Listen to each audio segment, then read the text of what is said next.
नमस्कार दोस्तों, हम फिर हाजिर हैं कहानी के अगले भाग के साथ। डियर सर और मैं प्लीज़ आपसे हाथ जोड़कर निवेदन है कि जैसे ही वीडियो शुरू हो वीडियो को लाइक कर दिया करें और वीडियो के अंत में कमेंट जरूर किया करें, क्योंकि इतना वीडियो बनाने में पूरा दिन निकल जाता है और अगर आप लोग मुझे सपोर्ट करते रहेंगे तो हम और भी अच्छे से काम कर पाएंगे। इसलिए जितने भी लोग कहानी को सुने फिर से निवेदन कर रहे हैं कि वीडियो को जरूर लाइक करें। और हाँ, जल्दी अपडेट पाने के लिए और हमसे जुड़े रहने के लिए डिस्क्रिप्शन में दिए गए टेलीग्राम लिंक पर क्लिक करें। अब आगे, लू शियुवेन का लक्ष्य सिर्फ जुवानलिंग संप्रदाय में प्रवेश करना ही नहीं था, बल्कि सर्वोच्च व्यक्ति बनना भी था। इस तरह वह बड़ों का ध्यान आकर्षित करेगा। वह किसी को भी अपनी योजना में खलल डालने नहीं देगा। संप्रदाय के भीतर चारों बुजुर्गों का ध्यान ये किंगतांग पर भी गया। उसने स्वर्ग के मार्ग पर बहुत अच्छा प्रदर्शन किया था और उसने निश्चित रूप से उनका ध्यान आकर्षित किया। विशेष रूप से एरेगुड के एल्डरकिन ने बिना पलक झपकाए ध्यान से देखा। ये किंगतांग सबकी निगाहों के सामने स्पिरिट स्टोन की ओर बढ़ी। उसने धीरे से अपना हाथ उठाया और अपनी स्पिरिट रूट को एडजस्ट करने की कोशिश की। आभा की निरंतर धाराएं उसकी हथेली से होते हुए स्पिरिट स्टोन में धीरे धीरे फैल रही थीं। इसके बाद हाथी दांत का पत्थर रंग बदलने लगा। देखते ही देखते पत्थर लाल रंग से ढक गया। बस उस लाल रंग में नारंगी रंग की झलक थी। जब रंग स्थिर हो गया, पूरा स्थान शांत था। ये तो वह अधेड़ उम्र का आदमी, जिसे बड़ी उम्मीदें थीं, भी दंग रह गया। स्वर्ग के पथ पर ये किंगतांग के व्यवहार को देखते हुए उसे कम से कम एक पीली या हरी आत्मा की जड़ की उम्मीद थी, शायद उससे भी बेहतर। वह कल्पना भी नहीं कर सकता था कि ये किंगतांग के पास सबसे घटिया लाल आत्मा जड़ होगी। लाल स्पिरिट की जड़ किसी के भी पास हो सकती है। ये हर जगह पाई जा सकती है। हालांकि उसकी स्पिरिट रूट का रंग भी हल्का नारंगी था, लेकिन वह नारंगी स्पिरिट रूट जितना नहीं था। उसे अभी भी लाल स्पिरिट रूट ही माना जाता था। उस समय सभी लोग आश्चर्यचकित थे। किसी को भी उम्मीद नहीं थी कि ये किंगतांग के पास इतनी कम गुणवत्ता वाली आत्मा जड़ होगी। लू शियुवेन, जो अपनी सांस रोके हुए था, राहत महसूस कर रहा था। लाल रंग देखकर उसकी आंखों में चिंता की जगह व्यंग्य ने ले ली। उसने सोचा कि ये किंगतांग के पास कोई श्रेष्ठ आत्मा जड़ है और इसीलिए उसने उसे पहले चुनौती देने की हिम्मत की। हालांकि उसने यह नहीं सोचा था कि वह सिर्फ एक लाल आत्मा जड़ थी। युनशु भी थोड़ा स्तब्ध था, क्योंकि उसे इस परिणाम की उम्मीद नहीं थी। संप्रदाय के चारों बुजुर्गों ने लाल रंग देखकर अलग अलग भाव प्रकट किए। हर्बल गुट और मुट्ठी गुट के बुजुर्गों को तो कोई खास फर्क नहीं पड़ा, लेकिन तलवार गुट के बुजुर्ग लिन के चेहरे पर घृणा झलक रही थी। उसने अपना सिर झुकाकर बुजुर्ग किन की ओर देखा, जो अचंभित रह गया। बड़े किन, मुझे लगता है कि इस बार आपने गलत व्यक्ति को पकड़ लिया है। एल्डर किन को थोड़ी शर्मिंदगी महसूस हुई, क्योंकि उन्हें ऐसे नतीजे की उम्मीद नहीं थी। चारों गुटों में से उनके एरे गुट में स्पिरिट रूट की ज़रूरतें सबसे कम थीं। हालांकि लाल स्पिरिट रूट अभी भी ज़रूरत से काफ़ी कम था। मूसू ने कभी किसी को जुवानलिंग संप्रदाय के लिए सिफारिश नहीं की थी। मुझे लगा था कि वह कोई प्रतिभाशाली होगी, क्योंकि उसने अपने नियम तोड़े थे। कौन जाने कितना मजाक था, एल्डर लिन ने व्यंग्य किया। संप्रदाय में कभी भी लाल आत्मा की जड़ें नहीं देखी गईं। यहाँ तक कि बाहरी संप्रदाय के अनुयायियों ने भी नारंगी आत्मा की जड़ों से शुरुआत की थी। लाल आत्मा की जड़ वाला कोई भी व्यक्ति संप्रदाय में कभी नहीं आया था। एल्डर लिन की बातें सुनकर एल्डर किन अवाक रह गए। उन्होंने भौहें सिकुड़ी और चुप रहे। एल्डर लिन ने हंसते हुए दर्पण में देखा। इस साल सिर्फ युनशु और लू शियुवेन ही बुरे नहीं हैं। बाकी हमारे ध्यान के लायक नहीं हैं। मुट्ठी गुट और हर्बल गुट के दोनों बुजुर्ग इस बात पर सहमत थे। केवल हरी आत्मा की जड़ों वाले लोगों को ही आंतरिक संप्रदाय में प्रवेश की आशा होगी। यद्यपि आंतरिक और बाह्य दोनों संप्रदाय जुवानलिंग संप्रदाय के अधीन थे, फिर भी दोनों संप्रदायों के बीच अंतर अकल्पनीय था। जो शिष्य आंतरिक संप्रदाय में प्रवेश नहीं कर पाते थे, उन्हें बुजुर्गों से मिलने का मौका भी नहीं मिलता था। हर कोई ये किंगतांग की लाल आत्मा की जड़ को नीची नज़र से देखता था और स्वर्ग के पद से उसका उत्कृष्ट व्यवहार भी फीका पड़ गया। जब सब ये किंगतांग का मजाक उड़ा रहे थे या आहें भर रहे थे, तब भी वह शांत रही। आत्मा रत्न को घूरते हुए उसकी आंखों में एक अनजानी मुस्कान तैर रही थी। उसकी आत्मा की जड़ अभी ऊपर स्तर पर है। शुरुआत में उसकी स्पिरिट रूट सिर्फ एक शुद्ध लाल स्पिरिट रूट थी। हालांकि 1 महीने तक फ्लोटिंग पैगोडा से पोषण लेने के बाद उसकी स्पिरिट रूट लगभग नारंगी रंग की हो गई। वह हल्का नारंगी रंग, जिसे बाकी लोगों ने नज़रअंदाज कर दिया था, ये किंगतांग को बड़ी उम्मीद दे रहा था। उसे इसे नारंगी स्पिरिट रूट में बदलने के लिए ज़्यादा से ज़्यादा 1 महीने की ज़रूरत होगी। उसके बाद वह पीली स्पिरिट रूट तक पहुंच सकती थी। यहाँ तक कि वह नीली स्पिरिट रूट, जो पहले एक पल के लिए दिखाई दी थी, अब पूरी तरह से असंभव नहीं थी। हालांकि उसके स्पिरिट रूट को आगे के स्तर तक पहुंचने के लिए और अधिक पोषण की आवश्यकता होगी। जैसे जैसे उसका स्तर धीरे धीरे बढ़ता जाएगा, यह आवश्यकता बढ़ती जाएगी। अगर ये किंगतांग सचमुच नीली स्पिरिट रूट को पोषण देना चाहती है, तो उसे बहुत लंबा रास्ता तय करना होगा और उसे कोई जल्दी नहीं थी। दर्शकों की व्यंग्यात्मक निगाहों के सामने ये किंगतांग ने अपना हाथ नीचे कर लिया और पीछे हट गई। अधेड़ उम्र के आदमी ने ये किंगतांग को बड़ी उलझन भरी नज़रों से देखा। वह कुछ देर चुप रहा और फिर लोगों से ये किंगतांग की आत्मा के मूल स्तर को पुस्तिका में दर्ज करने को कहा। पहले तो उसने सोचा था कि यह महिला भरपूर क्षमता वाली है, लेकिन उसने यह नहीं सोचा था कि उसकी आत्मा इतनी निम्न गुणवत्ता वाली होगी। ऐसी आत्मा की जड़ के साथ संप्रदाय में प्रवेश करना लगभग असंभव होगा। उसे संप्रदाय में प्रवेश की अनुमति दी जाएगी या नहीं, यह अब पूरी तरह से निम्नलिखित मूल्यांकनों में उसके प्रदर्शन पर निर्भर था। इस तरह एक दया इस बिंदु तक सभी अभ्यर्थियों के मनोबल का स्तर दर्ज कर लिया गया था और वास्तविक मूल्यांकन बस शुरू होने ही वाला था। ये किंगतांग की आत्मा की जड़ देखकर सभी ने राहत की सांस ली। यूशु और लू शियुवेन पहले से मौजूद थे, ऐसे में वे एक और मजबूत प्रतियोगी को देखना नहीं चाहते थे। आत्मा की जड़ इतनी महत्वपूर्ण नहीं है, और भी आकलन होंगे। यूशु ही एकमात्र व्यक्ति था जिसने ये किंगतांग से बात की। उसने उससे धीरे और कोमलता से बात की। ऐसा लग रहा था कि वह उसे दिलासा देने की कोशिश कर रहा था। ये किंगतांग हल्के से मुस्कुराए। वह सीनियर भाइयों की प्रतिक्रिया से उनकी चिंता साफ देख सकती थी। यह उसके लिए मज़ेदार था, लेकिन साथ ही उसे उनकी चिंता की गर्माहट भी महसूस हुई। युनशु को अंततः उसकी मुस्कान देखकर राहत महसूस हुई। युनशु ने कहा, हम दोनों को संप्रदाय में प्रवेश करने के लिए कड़ी मेहनत करनी चाहिए। ये किंगतांग ने सिर हिलाया। भाई युन, आप हमेशा सभी प्रकार के लोगों के प्रति इतने सौम्य रहते हैं। युनशु और ये किंगतांग ने एक अप्रिय आवाज़ सुनी। ये किंगतांग ने अपनी आंखें उठाईं और देखा कि लू शियुवेन उस पर व्यंग्यात्मक ढंग से व्यंग्य कर रहा था। लू शियुवेन ने ये किंगतांग पर एक नज़र डाली और युनशु से कहा, लियू युन परिवार की प्रसिद्धि के बारे में सभी जानते हैं। भाई युन की दयालुता से मुझे कोई आश्चर्य नहीं हुआ, लेकिन तुम्हें पता होना चाहिए कि किस तरह के व्यक्ति से दोस्ती करनी है। अपनी दयालुता से खुद को नीचा मत दिखाओ। युनशु की भौहें चढ़ गईं क्योंकि उसे लू शियुवेन का रवैया नापसंद था। मुझे पता है कि मैं क्या कर रहा हूँ, भाई लू, युनशु ने कहा। लू शियुवेन ने इसे गंभीरता से नहीं लिया। उसने मुड़कर ये किंगतांग की ओर देखा और कहा, ये किंगतांग, तुम्हारी हिम्मत कैसे हुई इस तरह की आत्मा की जड़ के साथ संप्रदाय मूल्यांकन के लिए आने की?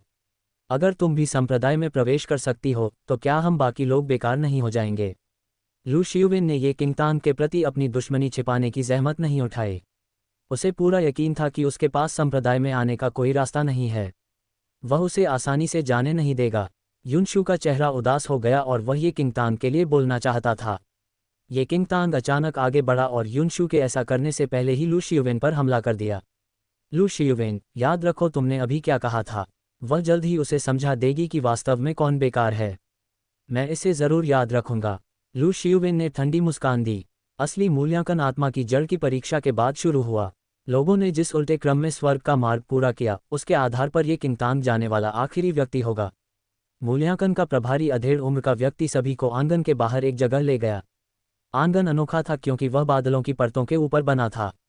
आंगन के चारों ओर 8 त्रिग्राम के कई झंडे दीवारों की तरह लगे थे। झंडे 4 मीटर ऊंचे थे और एक दूसरे से सटे हुए थे। अंदर का दृश्य पूरी तरह से ढका हुआ था। अधेड़ उम्र के आदमी ने अपने हाथ पीछे कर लिए और उम्मीदवारों को घूरने लगा। फिर सभी उम्मीदवार बातचीत बंद कर चुप हो गए। यह एक भ्रम सरणी है। सभी उम्मीदवारों को एक एक करके सरणी में प्रवेश करना होगा। भ्रम सरणी। अधेड़ उम्र के उस आदमी की बात सुनकर अभ्यर्थियों में तरह तरह की चर्चाएं शुरू हो गईं। किसी को नहीं पता था कि यह मायावी व्यूह क्या है, लेकिन सबको ये साफ था कि संप्रदाय के मूल्यांकन के तौर पर इसे पास करना आसान नहीं होगा। वरिष्ठ महोदय, क्या मूल्यांकन में उत्तीर्ण होने के लिए हमें सरणी को तोड़ना होगा? एक अभ्यर्थी ने पूछा और बाकी सभी को यही जानने की जिज्ञासा थी। मध्यम आयु वर्ग के व्यक्ति ने अपना सिर हिलाया। अगर आप इस सरणी को तोड़ सके तो बेहतर होगा। अगर आप ऐसा नहीं कर सकते तो हम सरणी की स्थिति देखेंगे। क्या सरणी को तोड़ने की जरूरत नहीं है? हर कोई अपने सामने मौजूद भ्रम सरणी के बारे में और भी अधिक उत्सुक हो गया। मध्यम आयु वर्ग के व्यक्ति ने अपने पीछे खड़े एक शिष्य से अभ्यर्थियों को मोम के गोले वितरित करने को कहा। संरचना के अंदर युद्ध होगा। अंदर कुछ भी आपकी जान के लिए खतरा नहीं होगा। अगर आप इसे और सहन नहीं कर सकते तो बस मोम के गोले को कुचल दीजिए और भ्रमकारी व्यूह बिखर जाएगा। फिर आप व्यूह से बाहर निकल सकते हैं। हालांकि मुझे आपको अभी चेतावनी देनी है, जैसे ही आप मोम के गोले को कुचलेंगे, मूल्यांकन समाप्त हो जाएगा। आप मोम के गोले को कितनी देर तक कुचलेंगे और व्यूह में कितनी देर तक रह पाएंगे, इस सब को मूल्यांकन में ध्यान में रखा जाएगा। उन्होंने कहा। लड़ाई। अधेड़ उम्र के उस आदमी की बातों में छिपी अहम जानकारी उम्मीदवारों ने साफ तौर पर समझ ली। हालांकि उसने युद्ध की बात कही थी, लेकिन उनकी जान को कोई खतरा नहीं होगा।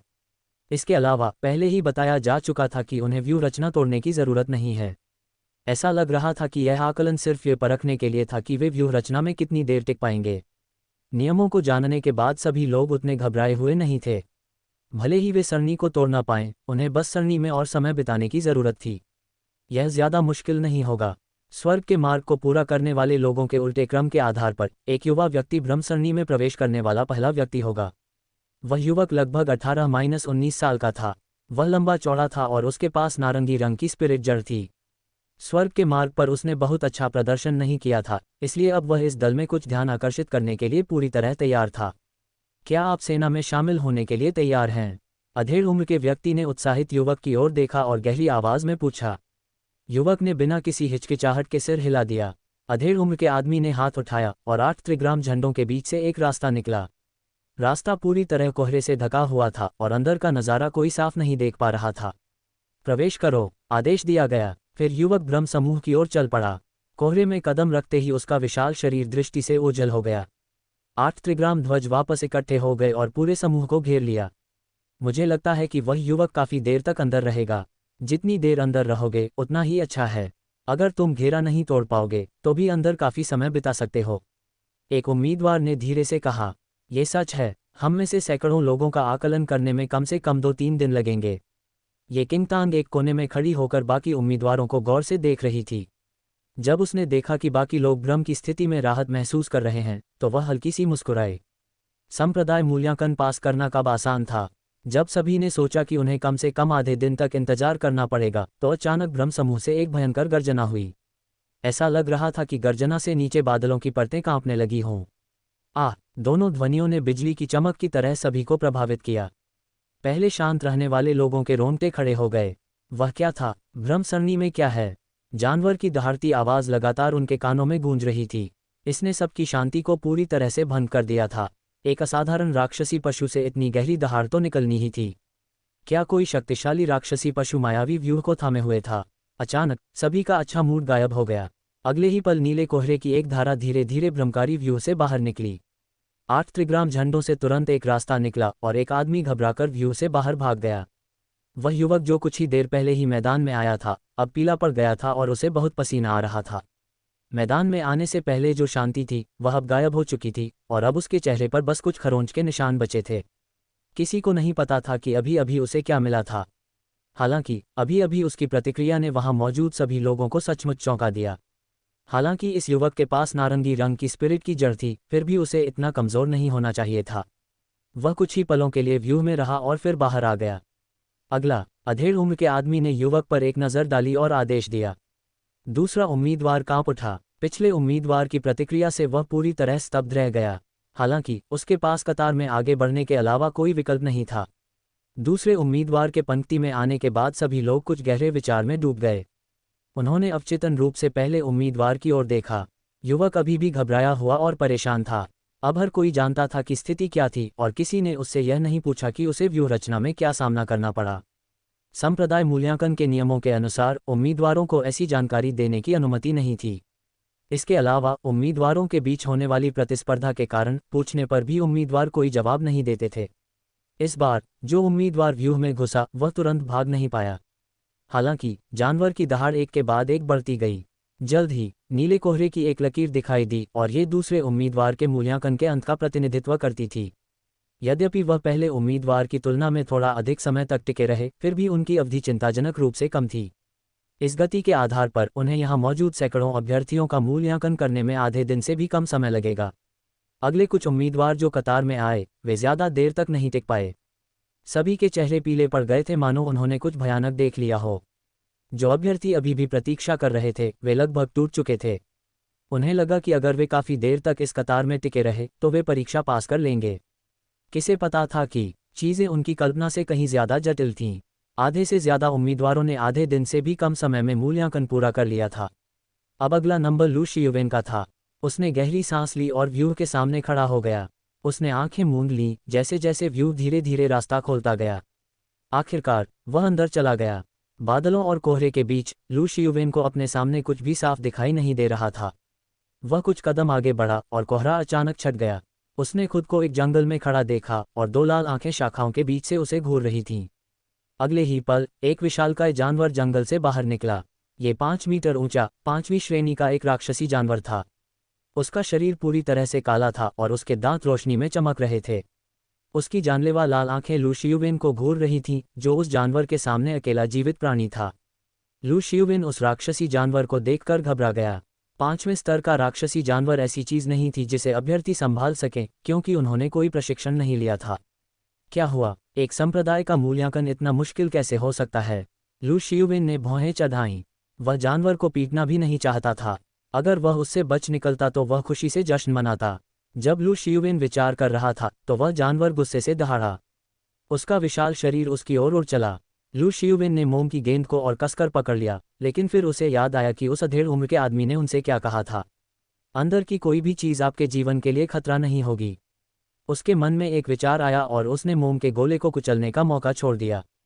उसने तुरंत अपनी कमर से तलवार निकाली और जानवर के हमले को रोक दिया। वह तलवार से भारी वजन महसूस कर सकता था, लेकिन ऐसी ताकत एक वास्तविक स्तर 5 राक्षसी जानवर की ताकत से पूरी तरह अतुलनीय थी। लू शियुविन की आंखें चमक उठीं और वह अपनी तलवार लेकर आगे बढ़ा। जैसे जैसे समय बीतता गया, लू शियुविन ने सभी पिछले उम्मीदवारों की तुलना में बहुत अधिक समय इस क्षेत्र में बिताया। अधेड़ उम्र के आदमी का चेहरा नरम पड़ गया। हालांकि कुछ उम्मीदवार काफ़ी देर तक अंदर रहे, लू शियुविन की हालत उनकी तुलना में काफ़ी बेहतर थी। बहुत दिनों के बाद नीले कोहरे की एक लकीर उभरी। अगले ही क्षण लू शियुविन व्यूह के बाहर प्रकट हुआ। उसका चेहरा पीला तो नहीं था, लेकिन फिर भी बहुत खुशनुमा नहीं था। हालांकि उसे इस सरनी की चाल तो पता चल गई थी, लेकिन उसे तोड़ने का कोई तरीका नहीं सूझ रहा था। वह ऊर्जा खत्म होने से पहले केवल मोम के गोले को ही कुचल पाया। तथापि लू शियुविन ने एक सांस ली और युनशू की ओर देखा। उनका मानना था कि उन्होंने व्यूह के अंदर जितना समय बिताया वह पिछले सभी उम्मीदवारों से कहीं ज्यादा था। अब सिर्फ ये किंगतांग और युनशू ही बचे थे।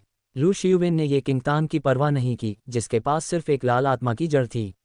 इस मामले में सिर्फ युनशू ही उससे मुकाबला कर सकता था। लू शियुविन, अब आप अगले मूल्यांकन स्थल पर जा सकते हैं, अधेड़ उम्र के व्यक्ति ने धीरे से उससे कहा। वह लू शियुविन के प्रदर्शन से काफ़ी संतुष्ट था। लू शियुविन ने काफ़ी लंबा समय सरनी में बिताया, इसलिए सभी पिछले उम्मीदवार पहले ही अगले मूल्यांकन स्थान पर चले गए थे। लू शियुविन ने हल्के से सिर हिलाया। उसकी घमंडी नज़र युनशू से गुजरकर ये किंगतांग पर पड़ी। वह मुस्कुराया और चला गया। अगला, मध्यम आयु वर्ग के आदमी ने कहा। युनशू ने ये किंगतांग पर एक नज़र डाली। उसने सिर हिलाया और कतार में चला गया। कतार के बाहर ये किंगतांग ही अकेली बची थी। उसके चेहरे पर एक हल्की सी मुस्कान उभर आई। उसने लू शियुविन के जाने से पहले का नज़ारा साफ देखा था। लू शियुविन काफ़ी प्रतिभाशाली था, क्योंकि वह काफ़ी लंबे समय तक व्यूह में टिक सकता था। तथापि तो क्या हुआ? ये किंगतांग हंस पड़ी। उसने धैर्यपूर्वक अपनी बारी का इंतजार किया। युनशू ने काफ़ी देर अंदर बिताया। वह सिर्फ मोम के गोले को कुचल कर ही बाहर निकल पाया। जब वह बाहर निकला तो सहज ही उसने ये किंगतांग की ओर देखा। वह उसे कुछ याद दिलाने ही वाला था कि अधेड़ उम्र के आदमी ने अपनी बात रोक दी। युनशू, अब आप अगले मूल्यांकन स्थान पर जा सकते हैं। हाँ, युनशू ये किंगतांग को भ्रम समूह के बारे में बताना चाहता था। हालांकि उसे ऐसा करने का कोई मौका नहीं मिला और उसे अगले आकलन के लिए निकलना पड़ा। मध्यम आयु वर्ग के व्यक्ति ने ये किंगतांग को एक जटिल अभिव्यक्ति के साथ देखा। ये किंगतांग, क्या तुम अब प्रवेश करने के लिए तैयार हो? ये किंगतांग ने एक कदम आगे बढ़कर सिर हिलाया। भ्रम सरनी चालू कर दी गई थी। संप्रदाय के भीतर 4 संप्रदाय के बुजुर्ग जलचंद्र दर्पण से छवि को घूर रहे थे। जब ये किंगतांग समूह के अंदर चला गया तो उन सभी ने ज़्यादा ध्यान नहीं दिया। युशु और लू शियुविन ने व्यूह रचना में काफ़ी अच्छा प्रदर्शन किया। वे इतने कम समय में ही चाल समझ गए। एल्डर लिन उनके दोनों प्रदर्शनों से काफ़ी संतुष्ट थे। सु वन और मो यू भी ज़्यादा बुरे नहीं थे। मैंने देखा कि वे काफ़ी देर तक अंदर टिके रहे। हालांकि उनकी तुलना युनशू और लू शियुविन से नहीं की जा सकती, फिर भी वे मानक पर खरे उतरते हैं। फिस्ट फैक्शन के एल्डर ने भी कुछ संभावित उम्मीदवारों पर ध्यान दिया। तो फिर भ्रम व्यूह अब समाप्त हो गया है, एल्डर लिन ने धीरे से कहा और ये किंगतांग को अनदेखा कर दिया, जो अभी अभी व्यूह में प्रवेश कर रही थी। बुजुर्ग किन ने भौहें चढ़ाईं। एल्डर लिन ने एल्डर किन की प्रतिक्रिया पर उपहास किया। बड़े किन, क्या आप अभी भी उस किंगतांग के बारे में सोच रहे हैं? उसके पास तो बस एक लाल आत्मा की जड़ है। पहले शिष्य ज्यादा देर तक सेना में टिक नहीं पाते थे। मुझे डर है कि वह भी। जिस क्षण एल्डर लिन ने यह बात कही, चारों एल्डर वाटर मून मिरर के दृश्य को देखकर चौंक गए। ये किंगतांग ने अपने सामने प्रकट होते हुए भ्रमों को देखा, लेकिन वह असाधारण रूप से शांत थी। वह 5वें स्तर के राक्षसी जानवर को शांति से देखती रही और बिल्कुल भी पीछे नहीं हटी। अचानक उसने अपनी तलवार निकाली और खुद को जमीन से ऊपर उठाते हुए जानवर की ओर झपटी। ब्लेड की तीखी नोक राक्षसी जानवर के हृदय में घुस गई। बिना कोई अतिरिक्त प्रयास किए राक्षसी जानवर का दिल छिद गया और वह ढेर हो गया। उसका विशाल शरीर काले धुएं के गोले में बदल गया और उसके सामने से गायब हो गया। चारों बुजुर्ग इस क्षण आश्चर्यचकित थे। व्यू के अंदर सभी राक्षसी जीव मायावी शक्तियों से बने थे। हालांकि वे 5वें स्तर के राक्षसी जानवरों जैसे दिखते थे, लेकिन उनकी वास्तविक शक्ति वास्तविक ताकत के 10% से भी कम थी। वे लगभग सामान्य जानवरों जैसे ही थे। हालांकि सभी उम्मीदवारों को इसकी जानकारी नहीं थी और किसी ने भी इस बारे में खुलासा नहीं किया। 5वें स्तर के राक्षसी जानवर का भयंकर रूप ही युवकों को डराने के लिए काफी था। कुछ पूर्व अभ्यर्थियों ने इस कमजोर जानवर को देखा था। हालांकि जानवर के लगातार हमले, उसके विशाल शरीर और क्रूर रूप ने अभ्यर्थियों पर भारी दबाव डाला। इस दबाव को दबाना आसान नहीं था, लेकिन ये किंगतांग के लिए। उसने एक ही बार में भ्रम से बने राक्षसी पशु को मारने से पहले पलक तक नहीं झपकाए। ये वास्तव में चारों बुजुर्गों की कल्पना से परे था। ये किंगतांग ने एक जानवर को मारने के बाद भ्रम से बने 2 अन्य जानवरों को देखा। उसका मुंह झुक गया। राक्षसी जानवर मायावी व्यूह के अंदर लगातार प्रकट होता रहता था। व्यूह को तोड़कर ही इसका पूरी तरह अंत हो सकता था। अगर कोई उनमें से 1000 को भी मार डाले तो भी वे हमेशा के लिए यहीं फंस जाएंगे। इस बार ये किंगतांग ने दोनों जानवरों पर हमला नहीं किया, बल्कि वह मुड़ी और जंगल में विपरीत दिशा की ओर भागी। बस आखिरकार वह अब भी अपने डर पर काबू नहीं रख पाती। एल्डर लिन अब हैरान नहीं थे। उन्होंने ये किंगतांग को जानवरों से बचते हुए देखकर एक टिप्पणी छोड़ी। हालांकि जिस समय एल्डर लिन ने टिप्पणी छोड़ी, सभी एल्डर ये किंगतांग के अगले कदम से पूरी तरह से दंग रह गए। ये किंगतांग की छोटी सी आकृति जंगल में दौड़ी। उसके पीछे लगे पेड़ 2 राक्षसी जानवरों से प्राकृतिक सुरक्षा कवच की तरह थे। उसकी नज़र तेज थी और उसने उन पेड़ों को गौर से देखा जो एक जैसे लग रहे थे। अचानक उसके पैर हल्के से थपथपाए और एक छोटे से पेड़ की ओर दौड़ पड़ी। उसने अपनी तलवार उठाई और पेड़ की चोटी पर वार किया। एक शाखा काट दी गई। टहनी जमीन पर गिर गई और धुएं की एक धारा में बदल गई। फिर वह धुआं गायब हो गया। जो 2 जानवर दहाड़ते हुए उसके पीछे भाग रहे थे, वे अचानक काले धुएं के 2 गोले बन गए और फिर बिखर गए। ये किंगतांग आत्मविश्वास से भरी हुई उतरी और उस जंगल को घूरने लगी जो धीरे धीरे उसके सामने लुप्त होता जा रहा था। उसके चेहरे पर एक हल्की सी मुस्कान दिखाई दी। भ्रम समूह की हर चीज भ्रम से बनी थी। इस समूह को तोड़ने का एकमात्र तरीका समूह के केंद्र का पता लगाना था। केंद्र को तोड़ने से सरणी टूट सकती है। अपने पिछले जन्म में ये किंगतांग लंबे समय तक अंदर फंसी रही थी। वह हार मानने को तैयार नहीं थी और पूरी ताकत से संघर्ष कर रही थी। उसने मोम के गोले को तभी कुचला जब उसकी सारी ऊर्जा खत्म हो गई। हालांकि इस जीवन में ये किंगतांग ने अपना सिर नीचे किया और पूरी मोम की गेंद को घूरने लगी और उसकी आंखों में एक गहरी मुस्कान आ गई।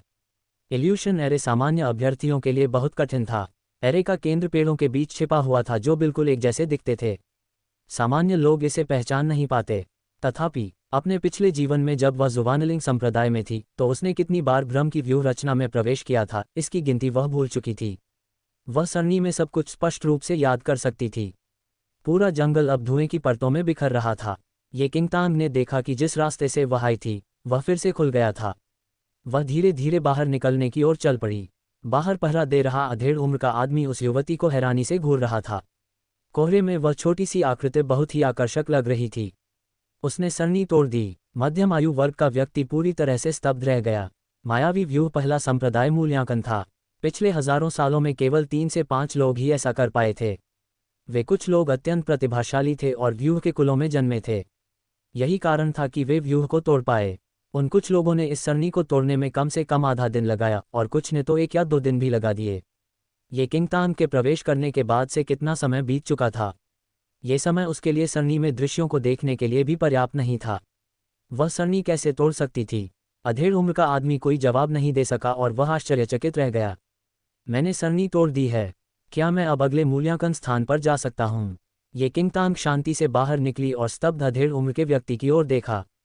डर अंदर से आता है। जब कोई डर पर विजय पा लेता है तो भ्रम के सभी जानवर गायब हो जाते हैं।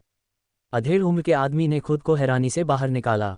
उसने अपनी भावनाओं को संभाला और कहा, अब आप अगले मूल्यांकन स्थल पर जा सकते हैं। ये किंगतांग ने सिर हिलाया और चला गया। अधेड़ उम्र के आदमी ने उसकी पीठ को घूरा और उसके दिमाग में कई विचार उठे। उसे ये किंगतांग का व्यूह तोड़ने का तरीका अजीब लगा और सहज ही उसने उन बुजुर्गों से संपर्क किया जिन्होंने मानसिक गोली के जरिए पूरी मूल्यांकन प्रक्रिया देखी थी। केवल बड़े लोग ही जान सकते हैं कि वास्तव में सेना में क्या हुआ था। बुजुर्गों, ये किंगतांग अभी मध्यम आयु वर्ग के व्यक्ति ने मानसिक गोली से बात की। इससे पहले कि वह अपनी बात पूरी कर पाता, मानसिक गोली से एल्डरकिन की आवाज़ सुनाई दी। ये किंगतांग ने खुद ही व्यूह रचना को तोड़ दिया। व्यूह रचना में कोई असामान्यता नहीं थी। अधेड़ उम्र का आदमी दंग रह गया और उसने आगे कोई सवाल नहीं किया। तथापि संप्रदाय के भीतर मध्यम आयु वर्ग के व्यक्ति से बात करने के बाद एल्डरकिन ने एल्डरलिन की ओर देखा, जिसका चेहरा अप्रिय था। एल्डरलिन, मुझे डर है कि इस बार आप गलत हैं, एल्डरकिन ने व्यंग्य किया। एल्डरलिन का चेहरा अब बहुत ही अप्रिय लग रहा था। अगर उन्होंने ये दृश्य अपनी आंखों से न देखा होता तो उन्हें कभी यकीन ही नहीं होता कि एक 15 साल की युवती अंदर घुसते ही मायावी व्यूह को तोड़ पाएगी। हर बार चालू होने पर भ्रम सरणी का केंद्र बदल जाता था। केवल जुवानलिंग संप्रदाय के शिष्य ही इस केंद्र के बारे में जानते थे। ये किंगतांग तो बस एक उम्मीदवार थी और उसका जन्म भी किसी व्यूह रचना वाले परिवार में नहीं हुआ था। इतने कम समय में वह व्यूह रचना को कैसे तोड़ सकती थी? एल्डरलिन को याद आया कि कैसे उन्होंने पहले ये किंगतांग को देखा था और थोड़ा शर्मिंदा महसूस किया था। ये तो बस किस्मत की बात है, अगले कुछ आकलन इतने आसान नहीं होंगे। एल्डरलिन ने गहरी सांस ली और ये किंगतांग के सामने अपना आश्चर्य छिपाने की कोशिश की। एल्डरकिन ने एल्डरलिन पर एक नज़र डाली और उन्हें कोई जवाब न देने का निर्णय लिया। वह खुश तो हुआ, लेकिन साथ ही आह भी भरी। वह व्यूह रचना के प्रमुख थे और उन्हें ऐसे शिष्यों को प्राथमिकता देना निश्चित था जो व्यूह रचना में कुशल हों। वह शुरू से ही उनसे संतुष्ट थे। भ्रम व्यूह रचना के दौरान उनके अद्भुत प्रदर्शन ने उन्हें भी विस्मय से तालियां बजाने पर मजबूर कर दिया। वह सचमुच एक दुर्लभ और प्रतिभाशाली व्यक्ति थीं। तथापि बड़े किन ने चुपके से आह भरी। वह सचमुच ये किंगतांग का पोषण करना चाहेगा यदि उसकी आत्मा की जड़ उच्च गुणवत्ता की हो। इस तरह एक दया, कोई नहीं जानता था कि चारों बुजुर्ग क्या सोच रहे थे। ये किंगतांग भी सरणी को तोड़ने के बाद दूसरे मूल्यांकन स्थान की ओर बढ़ गया। ये किंगतांग जल्द ही उस स्थान पर पहुंच गया, क्योंकि दोनों स्थान एक दूसरे से ज़्यादा दूर नहीं थे। युनशु दूसरे मूल्यांकन के शुरू होने का इंतजार कर रहा था कि तभी उसने ये किंगतांग को आते देखा। वह थोड़ा हैरान हुआ। पास ही खड़े लू शियुवेन ने भी ये किंगतांग को देखा, लेकिन उसकी आंखें व्यंग्य से भरी थीं। युनशु के दूसरे मूल्यांकन स्थल पर पहुंचने के कुछ देर बाद ये किंगतांग वहां आए। उसने निश्चित रूप से वहां बहुत कम समय बिताया था। लू शियुवेन को विश्वास था कि ये किंगतांग बाकी उम्मीदवारों की तरह ही है जो व्यूह में राक्षसों से भयभीत थे। लू शियुवेन ने केवल एक बार उसकी ओर देखा और अब उस पर ध्यान न देने का निर्णय लिया। एक उम्मीदवार के लिए लाल आत्मा की जड़ बहुत ही घटिया थी। चूंकि वह पहले मूल्यांकन में फेल हो गई थी, इसलिए उसके लिए संप्रदाय में प्रवेश पाना निश्चित रूप से असंभव था। लेडी ये, युनशु ने विनम्रता से उनका अभिवादन किया। ये किंगतांग ने सीनियर भाइयों पर एक नज़र डाली। वह कुछ कहना चाहते थे पर झिझक रहे थे। उनकी प्रतिक्रिया देखकर वह हैरान रह गईं। वह पिछले मूल्यांकन की आखिरी उम्मीदवार थी। मूल्यांकन का नतीजा सिर्फ उसे ही पता होगा। ऐसा लग रहा था कि सीनियर भाई यून को लगा होगा कि वह डर के मारे व्यूह से भाग निकली है और इसीलिए उसके चेहरे पर इतनी उलझन भरी अभिव्यक्ति थी। वरिष्ठ भाई यून, मैं अब कभी भी बेकार जूनियर बहन नहीं बनूंगी। क्या दूसरा मूल्यांकन शुरू हो गया है? ये किंगतांग ने मुस्कुराते हुए पूछा। उसने ज़्यादा कुछ नहीं बताया, क्योंकि यदि वह मूल्यांकन के अंत तक संप्रदाय में प्रवेश कर पाती तो युनशु को प्रत्येक मूल्यांकन में उसके प्रदर्शन के बारे में पता चल जाता। ये जल्द ही शुरू होने वाला है। दूसरा मूल्यांकन भी व्यूह रचना पर आधारित है, लेकिन यह एक तलवार व्यूह रचना है, युनशु ने कहा। तलवारों का समूह। ये किंगतांग ने अपनी बाहें उठाईं और लगभग 100 मील दूर पत्थर की मेज पर नजर डाली। पत्थर की मेज पर 8 त्रिग्राम खुदे हुए थे और पत्थर में 8 त्रिग्रामों के बीच में एक तलवार रखी हुई थी। वरिष्ठ भाई यून, यह कोई व्यूह रचना नहीं है। ये किंगतांग मुस्कुराया। यह कोई व्यूह रचना नहीं है। युनशु उलझन में था। ये किंगतांग ने एक ऐसी आवाज़ में कहा जो सिर्फ वे दोनों ही सुन सकते थे। श्रृंखलाबद्ध संरचना में एक केंद्र होता है जिसे तोड़ना होता है, लेकिन तलवारों की संरचना में नहीं। इसका मतलब है कि इसे तोड़ा नहीं जा सकता। पत्थर में तलवार केंद्र नहीं है।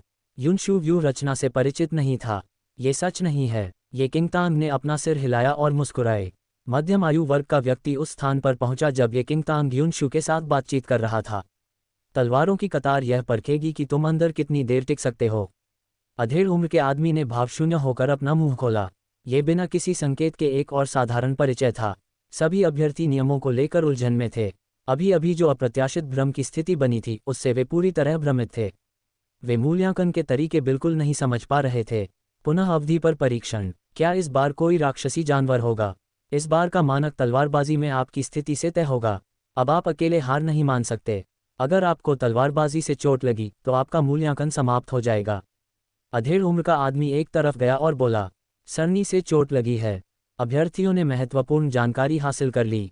हालांकि जब उन्होंने खाली 8 त्रिग्राम मंच पर नजर डाली तब भी वे मूल्यांकन की प्रकृति का पता नहीं लगा सके। पहला उम्मीदवार बेहद निराश महसूस कर रहा था क्योंकि मूल्यांकन का ये दौर सबके सामने था। पीछे बैठे लोग शायद पिछले उम्मीदवारों का हवाला दे पाएं, लेकिन वह फिर से पहला उम्मीदवार था। पहले उम्मीदवार, अब मंच पर आओ। अधेड़ उम्र के उस आदमी ने उम्मीदवारों को सोचने का जरा भी मौका नहीं दिया। उसने तुरंत मूल्यांकन शुरू होने की घोषणा कर दी। पहला उम्मीदवार निराश होकर आगे आया। हालांकि इस बार अधेड़ उम्र के आदमी ने उसे याद दिलाया, आप तलवारबाजी में सहायता के लिए हथियारों का उपयोग कर सकते हैं। अभ्यर्थी ने तुरंत तलवार अपनी कमर से पकड़ी और हताश होकर 8 त्रिग्राम मंच पर खड़ा हो गया। इसके बाद वह अधेड़ उम्र का आदमी मंच के किनारे चला गया और तलवारें चलाने लगा। पत्थर में लगी तलवार से अचानक प्रकाश की किरणें निकलीं। सफ़ेद रोशनी ने पूरी तलवार को ढक लिया। अचानक स्थिर तलवार कंपन करने लगी और तलवार से कई तलवारों की परछाइयां उभर आईं। ये परछाइयां 5 लाइटसेबर का रूप ले चुकी थीं और हवा की ओर तेजी से बढ़ रही थीं। वे हवा में तेजी से घूमी और 8 त्रिग्राम मंच पर खड़े उम्मीदवार पर हमला कर दिया। पांचों लाइटसेबर चारों तरफ से उम्मीदवार पर बरस पड़े। उम्मीदवार कांप उठा और फिर उसने अपनी रक्षा के लिए तलवार उठा ली। एक जोरदार आवाज हुई। लाइटसेबर के हमले से बचने के लिए उम्मीदवार लगातार अपनी तलवारें लहरा रहे थे। बचाव के लिए उनके पैर भी तेजी से घूम रहे थे। जैसे ही उसे लाइटसेबर से चोट लगती, मूल्यांकन समाप्त हो जाता। यह मूल्यांकन पिछले मूल्यांकन से आसान लग रहा था और वह निश्चित रूप से अपने पिछले खराब प्रदर्शन की भरपाई करने के लिए पूरी कोशिश करेगा। उम्मीदवार ने पहले हमले को सफलतापूर्वक विफल कर दिया क्योंकि लाइटसेबर्स की गति बहुत अधिक नहीं थी। तलवारबाजी बहुत कठिन नहीं लगती। मूल्यांकन देख रहे बाकी अभ्यर्थी काफ़ी राहत महसूस कर रहे थे। ये भ्रम सरणी की तुलना में बहुत आसान था। ये किंगतांग ने देखा कि कैसे बाकी लोगों ने राहत की सांस ली और उसका मुंह खुल गया। बहुत मुश्किल नहीं है, आपको जल्द ही पता चल जाएगा कि यह कितना कठिन हो सकता है। जब सब लोग पहले से अधिक शांत हो गए तो पत्थर में रखी तलवार फिर से कंपन करने लगी। अचानक ही 5 लाइटसेबर उड़कर बाहर आ गए। मंच पर लाइटसेबर की संख्या अब 10 हो गई तथा गति दोगुनी हो गई। उम्मीदवार, जिसने अभी अभी राहत की सांस ली थी, 10 लाइटसेबर देखकर चौंक गया। इससे पहले कि वह कुछ कर पाता, तलवारें दोगुनी गति से उसकी ओर झपटी। 8 त्रिग्राम स्टेज पर तलवारों की परछाइयां झिलमिला उठीं। 10 लाइटसेबर हवा में उड़ गए। उनकी गति इतनी तेज हो गई कि उन्होंने उम्मीदवार के लिए प्रतिक्रिया का कोई समय ही नहीं छोड़ा। इससे पहले कि उम्मीदवार अपनी स्थिति को समायोजित कर पाता, एक हल्की तलवार से उसका कंधा कट गया। मध्यम आयु वर्ग के व्यक्ति ने तुरंत तलवारों की व्यूह रचना बंद कर दी। 8 त्रिग्राम स्टेज पर लगे लाइटसेबर गायब हो गए, जिससे स्तब्ध उम्मीदवार स्टेज पर अकेला रह गया। उसके कंधे पर लगा घाव साफ दिखाई दे रहा था। ये पूरी प्रक्रिया एक क्षण में घटित हो गई, जो कि भ्रम समूह में बिताए गए समय से भी कम समय था। अगला, मध्यम आयु वर्ग के आदमी ने कहा। अभ्यर्थियों को अब राहत महसूस नहीं हुई।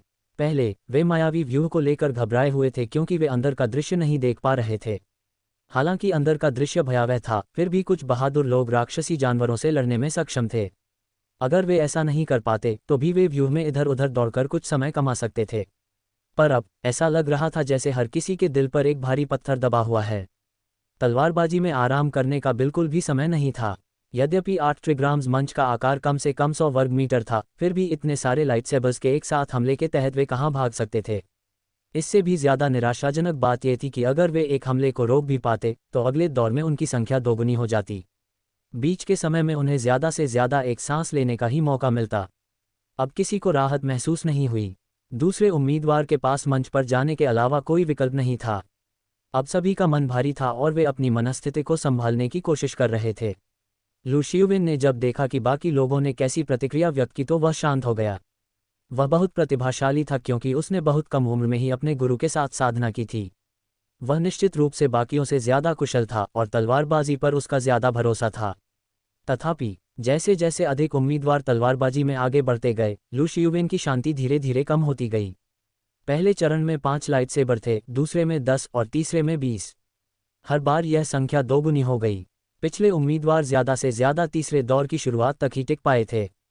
अगर इस हिसाब से देखा जाए तो अगले दौर में ये संख्या 40 हो जाएगी। उम्मीदवार इसका बचाव कैसे करेंगे? मंच पर उड़ते लाइटसेबर देखकर लोग दंग रह गए। लाइटसेबरों की स्थिति को स्पष्ट रूप से देखना मुश्किल था। वे हमलों से कैसे बच सकते थे?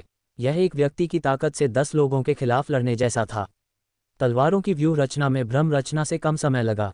मूल्यांकन पूरा करने वाले अभ्यर्थी तुरंत चले गए। जल्द ही लू शियुविन की बारी आ गई। लू शियुविन की क्षमता ने उसे तीसरे हमले में पूरी ताकत से आगे बढ़ने में मदद की। आखिरकार चौथे हमले के दौरान एक लाइटसेबर ने उसे काट दिया और उसका मूल्यांकन समाप्त हो गया। हालांकि अभी तक वह बाकी उम्मीदवारों में सर्वश्रेष्ठ उम्मीदवार थे। लू शियुवेन के बाद युनशु अगले थे। युनशु के नतीजे भी लगभग लू शियुवेन जैसे ही रहे। उन्होंने कुछ देर और संघर्ष किया, लेकिन आखिरकार चौथे राउंड पर आकर वे भी रुक गए। अब ये किंगतांग ही एकमात्र व्यक्ति बचा था। मैं तीसरे मूल्यांकन स्थल पर तुम्हारा इंतजार करूंगा, सावधान रहना। यूशु ने ये किंगतांग को याद दिलाया और चला गया। मध्यम आयु वर्ग के व्यक्ति ने चिंतित होकर ये किंगतांग की ओर देखा। यदि भ्रमात्मक व्यूह रचना किसी की बुद्धि और बहादुरी की परीक्षा लेती है, तो तलवार की व्यूह रचना किसी के वास्तविक युद्ध कौशल की परीक्षा लेती है। लू शियुवेन और युनशु दोनों के पास हरी आत्मा की जड़ें थीं। उनका बाकियों से बेहतर होना स्वाभाविक था। हालांकि ये किंगतांग, अंततः उसके पास केवल सबसे खराब लाल स्पिरिट जड़ थी। ये किंगतांग, क्या तुम तलवारबाजी में उतरने के लिए तैयार हो? इस बार अधेड़ उम्र के आदमी ने अपनी बात सीमित नहीं रखी। ये किंगतांग ने हल्के से सिर हिलाया। उसने अपनी तलवार थामी और चुपचाप 8 त्रिग्राम मंच की ओर चल पड़ी। चारों बुजुर्ग ये किंगतांग को घूर रहे थे। उनके हाव भाव नाजुक थे। मुट्ठी गुट और हर्बल गुट के बुजुर्गों को उस युवती के प्रति ज्यादा लगाव नहीं था जिसने ब्रह्मव्यूह में शानदार प्रदर्शन किया था। व्यूह गुट के बुजुर्ग किन को ये किंगतांग में कुछ दिलचस्पी थी। एल्डर किन, इस बार उसके परिणामों के बारे में आप क्या सोचते हैं? एल्डर लिन ने अचानक पूछा। एल्डर किन ने एल्डर लिन पर एक नज़र डाली और कहा, तलवारों की व्यूह रचना आपके तलवार गुट ने की है। आपको मुझसे ज्यादा स्पष्ट होना चाहिए। एल्डर लिन ने उपहास किया और फिर दर्पण की ओर देखा।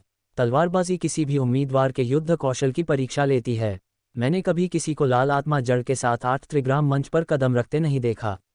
मैं इस बार उसके प्रदर्शन का अनुमान नहीं लगा सकता। हालांकि एल्डर लिन ने इसे स्पष्ट नहीं किया, लेकिन सभी उनके व्यंग्य को समझ सकते थे। एल्डर किन ने भौहें चढ़ाईं। उन्हें एल्डर लिन का लहजा पसंद नहीं आया, लेकिन उन्हें मानना पड़ा कि उन्होंने जो कहा वह सच था। तलवारों की व्यूह रचना भ्रमात्मक व्यूह रचना से भिन्न थी।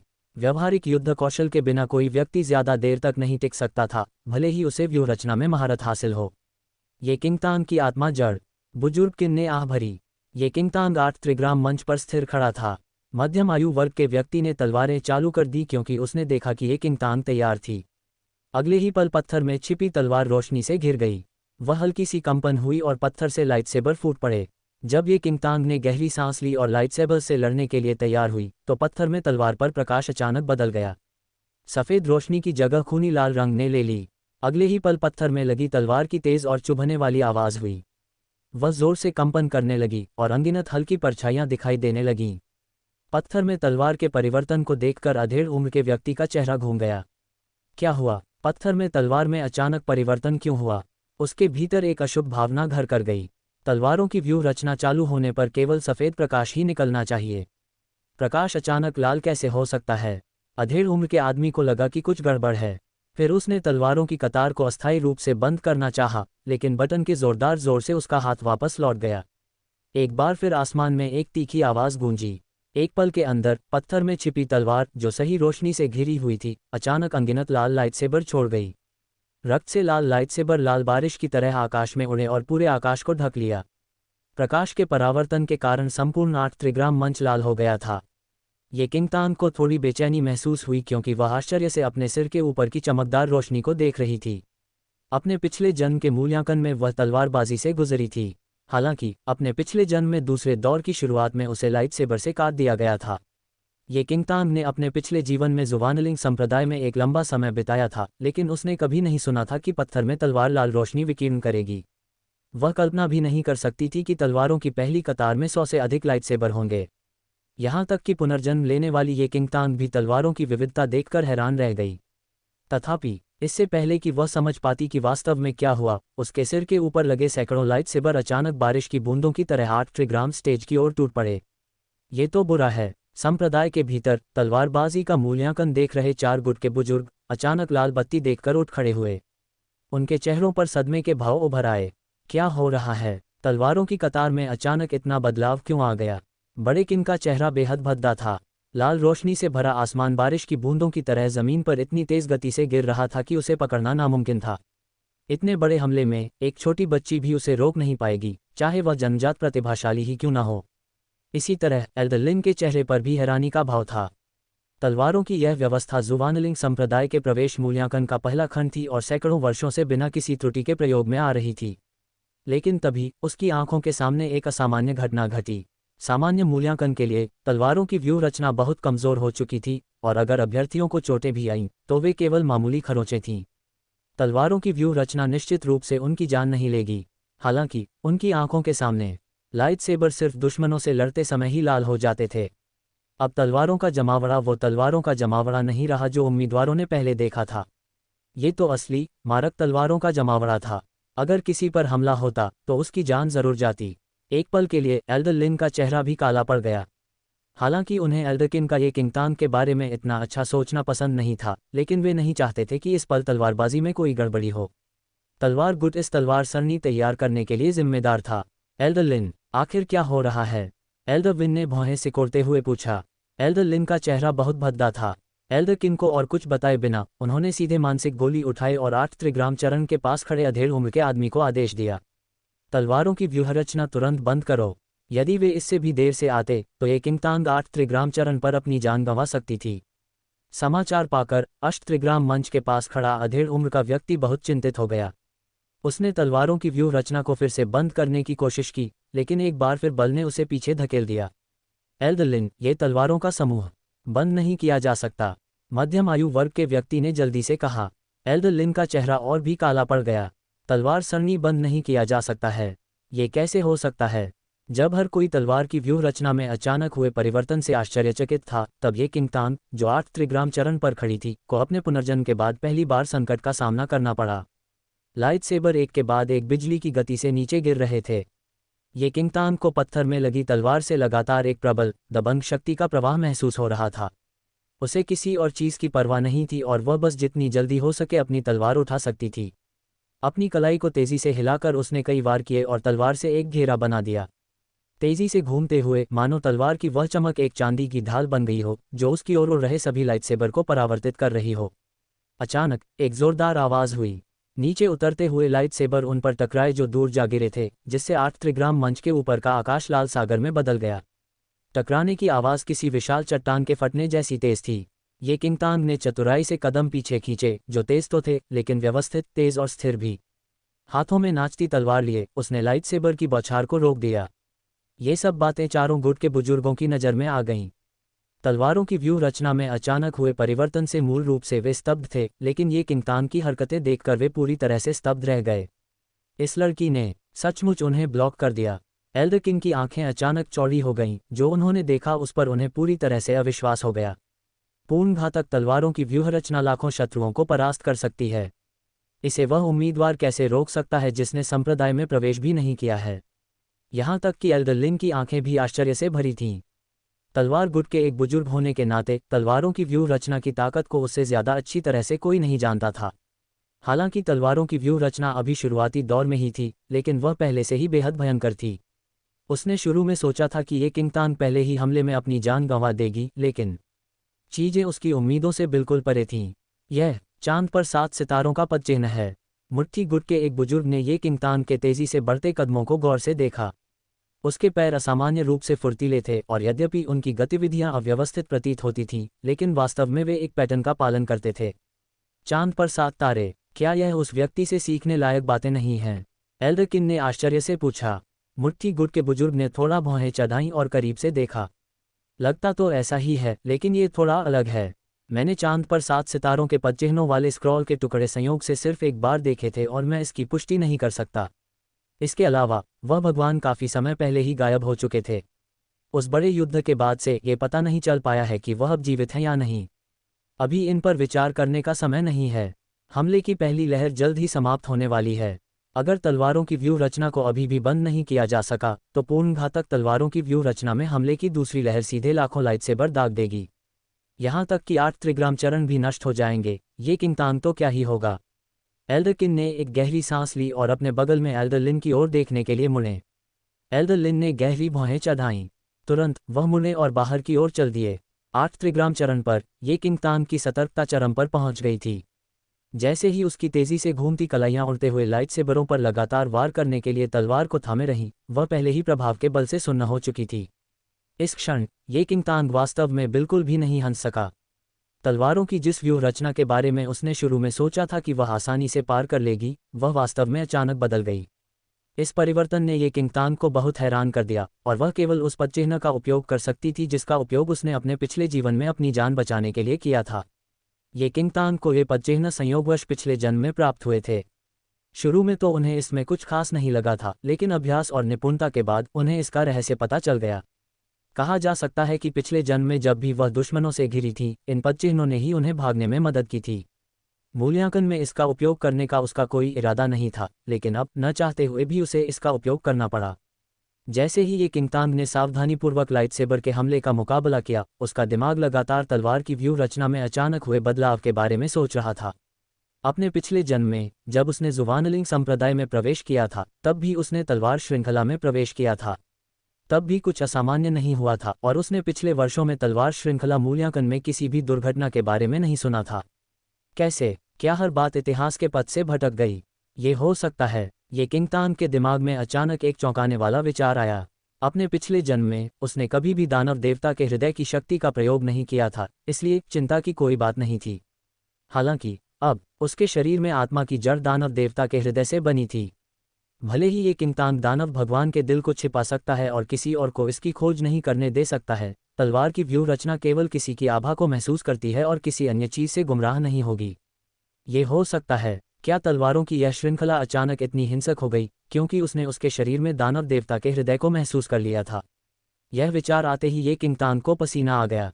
अपनी सारी गणनाओं के बावजूद वह पत्थर में छिपी तलवार की संवेदी क्षमता को समझने से चूक गई। ये सचमुच बहुत लापरवाही थी। ये किंग तांग अपनी लापरवाही पर मन ही मन नाराज थी, लेकिन उसके अंग जरा भी आराम करने की हिम्मत नहीं कर रहे थे। अगर जरा सी भी लापरवाही हुई और लाइटसेबर से वार हो गया तो शायद यहीं दफन हो जाएगी। ये किंग तांग को पता ही नहीं था कि उसने अब तक कितने लाइटसेबर चला दिए हैं। जैसे जैसे आसमान में लाल रोशनी धीरे धीरे कम होती गई, ये किंग तांग अब भी चैन से नहीं रह पा रही थी। वह ये नहीं भूली कि यह तलवारों का समूह था, एक ऐसा समूह जो अनंत काल तक चलता रहेगा जब तक इसे बंद न कर दिया जाए। जब उसने आखिरी लाइटसेबर मारा तो अचानक उसे मध्यम आयु वर्ग के आदमी की चीखें सुनाई दीं। ये किंग तांग, जल्दी से 8 त्रिग्राम चरण से निकल जाओ। मध्यम आयु वर्ग के व्यक्ति, जो अभी भी तलवारों की व्यूह रचना को बंद करने में असमर्थ था, ने बिना किसी और बात की परवाह किए तुरंत उसे याद दिलाया जब उसने देखा कि ये किंग तांग अकेले ही हमले की पहली लहर को रोक रही है। ये किंग तांग ने कुछ और नहीं कहा और 8 त्रिग्राम चरण से भागने का एक अच्छा अवसर पाया।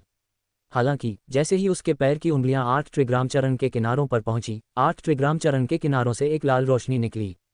एक तेज हवा की धारा हिंसक रूप से ये किंग तांग से होकर बही। संपूर्ण 8 त्रिग्राम चरण तुरंत लाल प्रकाश के एक चक्र से घिर गया। ये किंग तांग का दिल तुरंत उसके मुंह में आ गया। पत्थर में छिपी तलवार ने निश्चित रूप से दानव देवता के हृदय की उपस्थिति का पता लगा लिया था। अन्यथा उसे 8 त्रिग्राम अवस्था में फंसाने के लिए इतना बड़ा प्रयास क्यों किया जाता जब तक कि वह मर न जाए। अष्टत्रिग्राम अवस्था से नीचे का अधेड़ व्यक्ति भी दंग रह गया। वह कई वर्षों से जुवानलिंग संप्रदाय में था और कई बार मूल्यांकन का प्रभारी रहा था, लेकिन उसने तलवारों की व्यूह रचना को इस तरह बनते कभी नहीं देखा था। और उसी क्षण एक बार फिर पत्थर में तलवार की चुभने वाली ध्वनि हुई।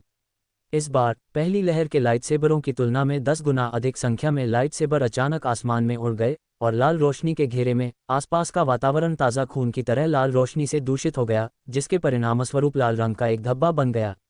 ये किंग तांग ने ऊपर देखा। उसकी काली सफ़ेद आंखों में अनगिनत लाल लाइटसेबर चमक रहे थे, मानो उसकी आंखों में खून का रंग भर गया हो। उसी क्षण दानव देव के हृदय के भीतर की छोटी काली गेंद बुरी तरह घबरा गई। वह ये किंग तांग के सामने आने वाले खतरे को भांप सकती थी। वह छोटे बिजली वाले अजगर के शरीर पर कब्जा करके ये किंग तांग के लिए सब कुछ रोक देना चाहती थी, लेकिन उसे एहसास हुआ कि छोटे बिजली वाले अजगर का शरीर अभी भी कमज़ोर था और छोटी काली गेंद के कब्जे को झेल नहीं पा रहा था, क्योंकि यहाँ तक पहुँचने के दौरान एक बार छोटी काली गेंद ने छोटे बिजली वाले अजगर के शरीर पर कब्जा कर लिया था। मम्मी मम्मी, छोटी काली गेंद केवल दानव देवता के हृदय के भीतर चिढ़कर दहाड़ सकती थी। 8 त्रिग्राम स्टेज के ऊपर अनगिनत लाइटसेबर मंडरा रहे थे। लाल रोशनी की चमक में 8 त्रिग्राम स्टेज के बाहर खड़ा अधेड़ उम्र का आदमी पूरी तरह से अचंभित रह गया। ये वास्तव में था। यहाँ तक कि अगर ये किंग तांग के 3 सिर और 6 अंग होते तो भी वह पूर्ण घातक तलवार की इस लहर को रोकने में असमर्थ होती। ये किंग तांग ने गहरी सांस ली, अपनी आंखें सिकोड़ लीं और अपने हाथ में तलवार पर अपनी पकड़ मजबूत कर ली। वह निश्चित रूप से यहाँ मरना संभव नहीं था। जब लाइटसेबर हमला करने ही वाले थे तो पत्थर में लगी तलवार से अचानक जोरदार विस्फोट की आवाज आई। भेदने वाले विस्फोट के साथ ही लाइटसेबर्स का आकाश तुरंत एक भ्रम बन गया, जो नीचे उड़ते समय लुप्त हो गया। ये किंगतांग ने देखा कि लाइटसेबर की नोक, जो उसकी नाक के ठीक नीचे थी, लाल रोशनी के गोले में बदल गई और चुपचाप जमीन पर गिर गई। 8 त्रिग्राम अवस्था को घेरे हुए लाल प्रकाश उसी क्षण पूरी तरह से गायब हो गया। तुरंत पूरा 8 त्रिग्राम अवस्था शांत हो गया, मानो कुछ देर पहले का जीवन मरण का संघर्ष थम गया हो। ये किंगतांग थोड़ा आश्चर्यचकित थी, लेकिन किसी भी कार्रवाई में जल्दबाजी करने की हिम्मत नहीं कर सकी और तलवार पकड़े हुए उसका हाथ लंबे समय तक सतर्क रहा। 8 त्रिग्राम चरण के बाहर रोंगटे खड़े हो चुके मध्यम आयु वर्ग के व्यक्ति को अचानक मानसिक गोली में हल्का कंपन महसूस हुआ। तलवारों का समूह बंद हो गया है, उसे नीचे आने दो। मानसिक गोली से एल्डर लिन की थोड़ी थकी हुई आवाज सुनाई दी। मध्यम आयु वर्ग का व्यक्ति हैरान था, लेकिन वह स्थिति को समझ गया। एक बार जब पूर्ण घातक तलवार की श्रृंखला शुरू हो जाती है, तो इसे केवल तलवार गुट के किसी बड़े व्यक्ति द्वारा ही बंद किया जा सकता है। हालांकि एल्डर लिन ने पूर्ण घातक तलवारों की श्रृंखला को इतनी जल्दी बंद करने के लिए काफी ऊर्जा का उपयोग किया होगा। हाँ, मध्यम आयु वर्ग के व्यक्ति ने 8 त्रिग्राम मंच पर ये किंगतांग की ओर देखते हुए उत्तर दिया। ये किंगतांग, तलवारों का समूह पहले ही बंद हो चुका है। तुम नीचे आ सकते हो। 8 त्रिग्राम चरण पर ये किंगतांग की सांसें काफी तेज चल रही थीं। उसकी आत्मा की जड़ को फिर से बने हुए 1 महीना भी नहीं हुआ था और उसका शरीर अभी भी आत्मा की जड़ खोदे जाने के दर्द का अनुभव कर रहा था, इसलिए उसने अपनी पूरी ताकत वापस नहीं पाई थी। सामान्य परिस्थितियों में तलवारबाजी में ही उसकी मृत्यु हो जाती। वह अब तक केवल उन अनुभवों के कारण जीवित रह पाई है जो उसने अपने पिछले जीवन में अपनी जान बचाने के लिए भागते समय अर्जित किए थे। ये किंगतांग ने एक गहरी सांस ली और अपनी अनियमित सांसों को शांत किया, हालांकि उसका दिल पहले से ही सतर्क था। धरती पर कई जादुई वस्तुएं थीं और कौन जाने उनमें से कौन दानव देवता के हृदय की आभा को भांप पाएगी। उसे भविष्य में और भी ज्यादा सावधान रहना होगा। इसके अलावा वह ये भी नहीं जानती थी कि जुवानलिंग संप्रदाय को कोई सुराग नहीं मिला। मध्यम आयु वर्ग का व्यक्ति ये किंगतांग की प्रशंसा करने से खुद को नहीं रोक सका जब उसने देखा कि वह बिल्कुल भी घबराई हुई नहीं थी, हालांकि वह थकी हुई लग रही थी। अगर कोई और उम्मीदवार होता तो शायद तलवारबाजी में ही उनकी मौत हो जाती। हालांकि ये किंगतांग का इस घटना के बाद भी इतना शांत और संयमित रहना और इतना उदासीन रहना वाकई असामान्य था। वरिष्ठ, क्या मुझे इस तलवार श्रृंखला मूल्यांकन को दोबारा लेने की जरूरत है? 8 त्रिग्राम चरण से नीचे आते हुए ये किंगतांग के पहले वाक्य ने मध्यम आयु वर्ग के व्यक्ति को स्तब्ध कर दिया। मूल्यांकन पुनः लें। मध्यम आयु वर्ग के व्यक्ति ने अस्त व्यस्त 8 त्रिग्राम मंच पर एक नज़र डाली और उसकी रीढ़ में सिहरन महसूस हुई।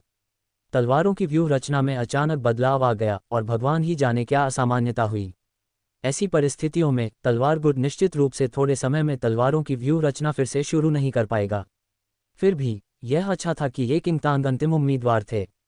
कोई ज़रूरत नहीं है, आप सीधे तीसरे खंड के स्थान पर जा सकते हैं, अधेड़ उम्र के आदमी ने कहा। ये किंगतांग ने आगे कुछ नहीं कहा।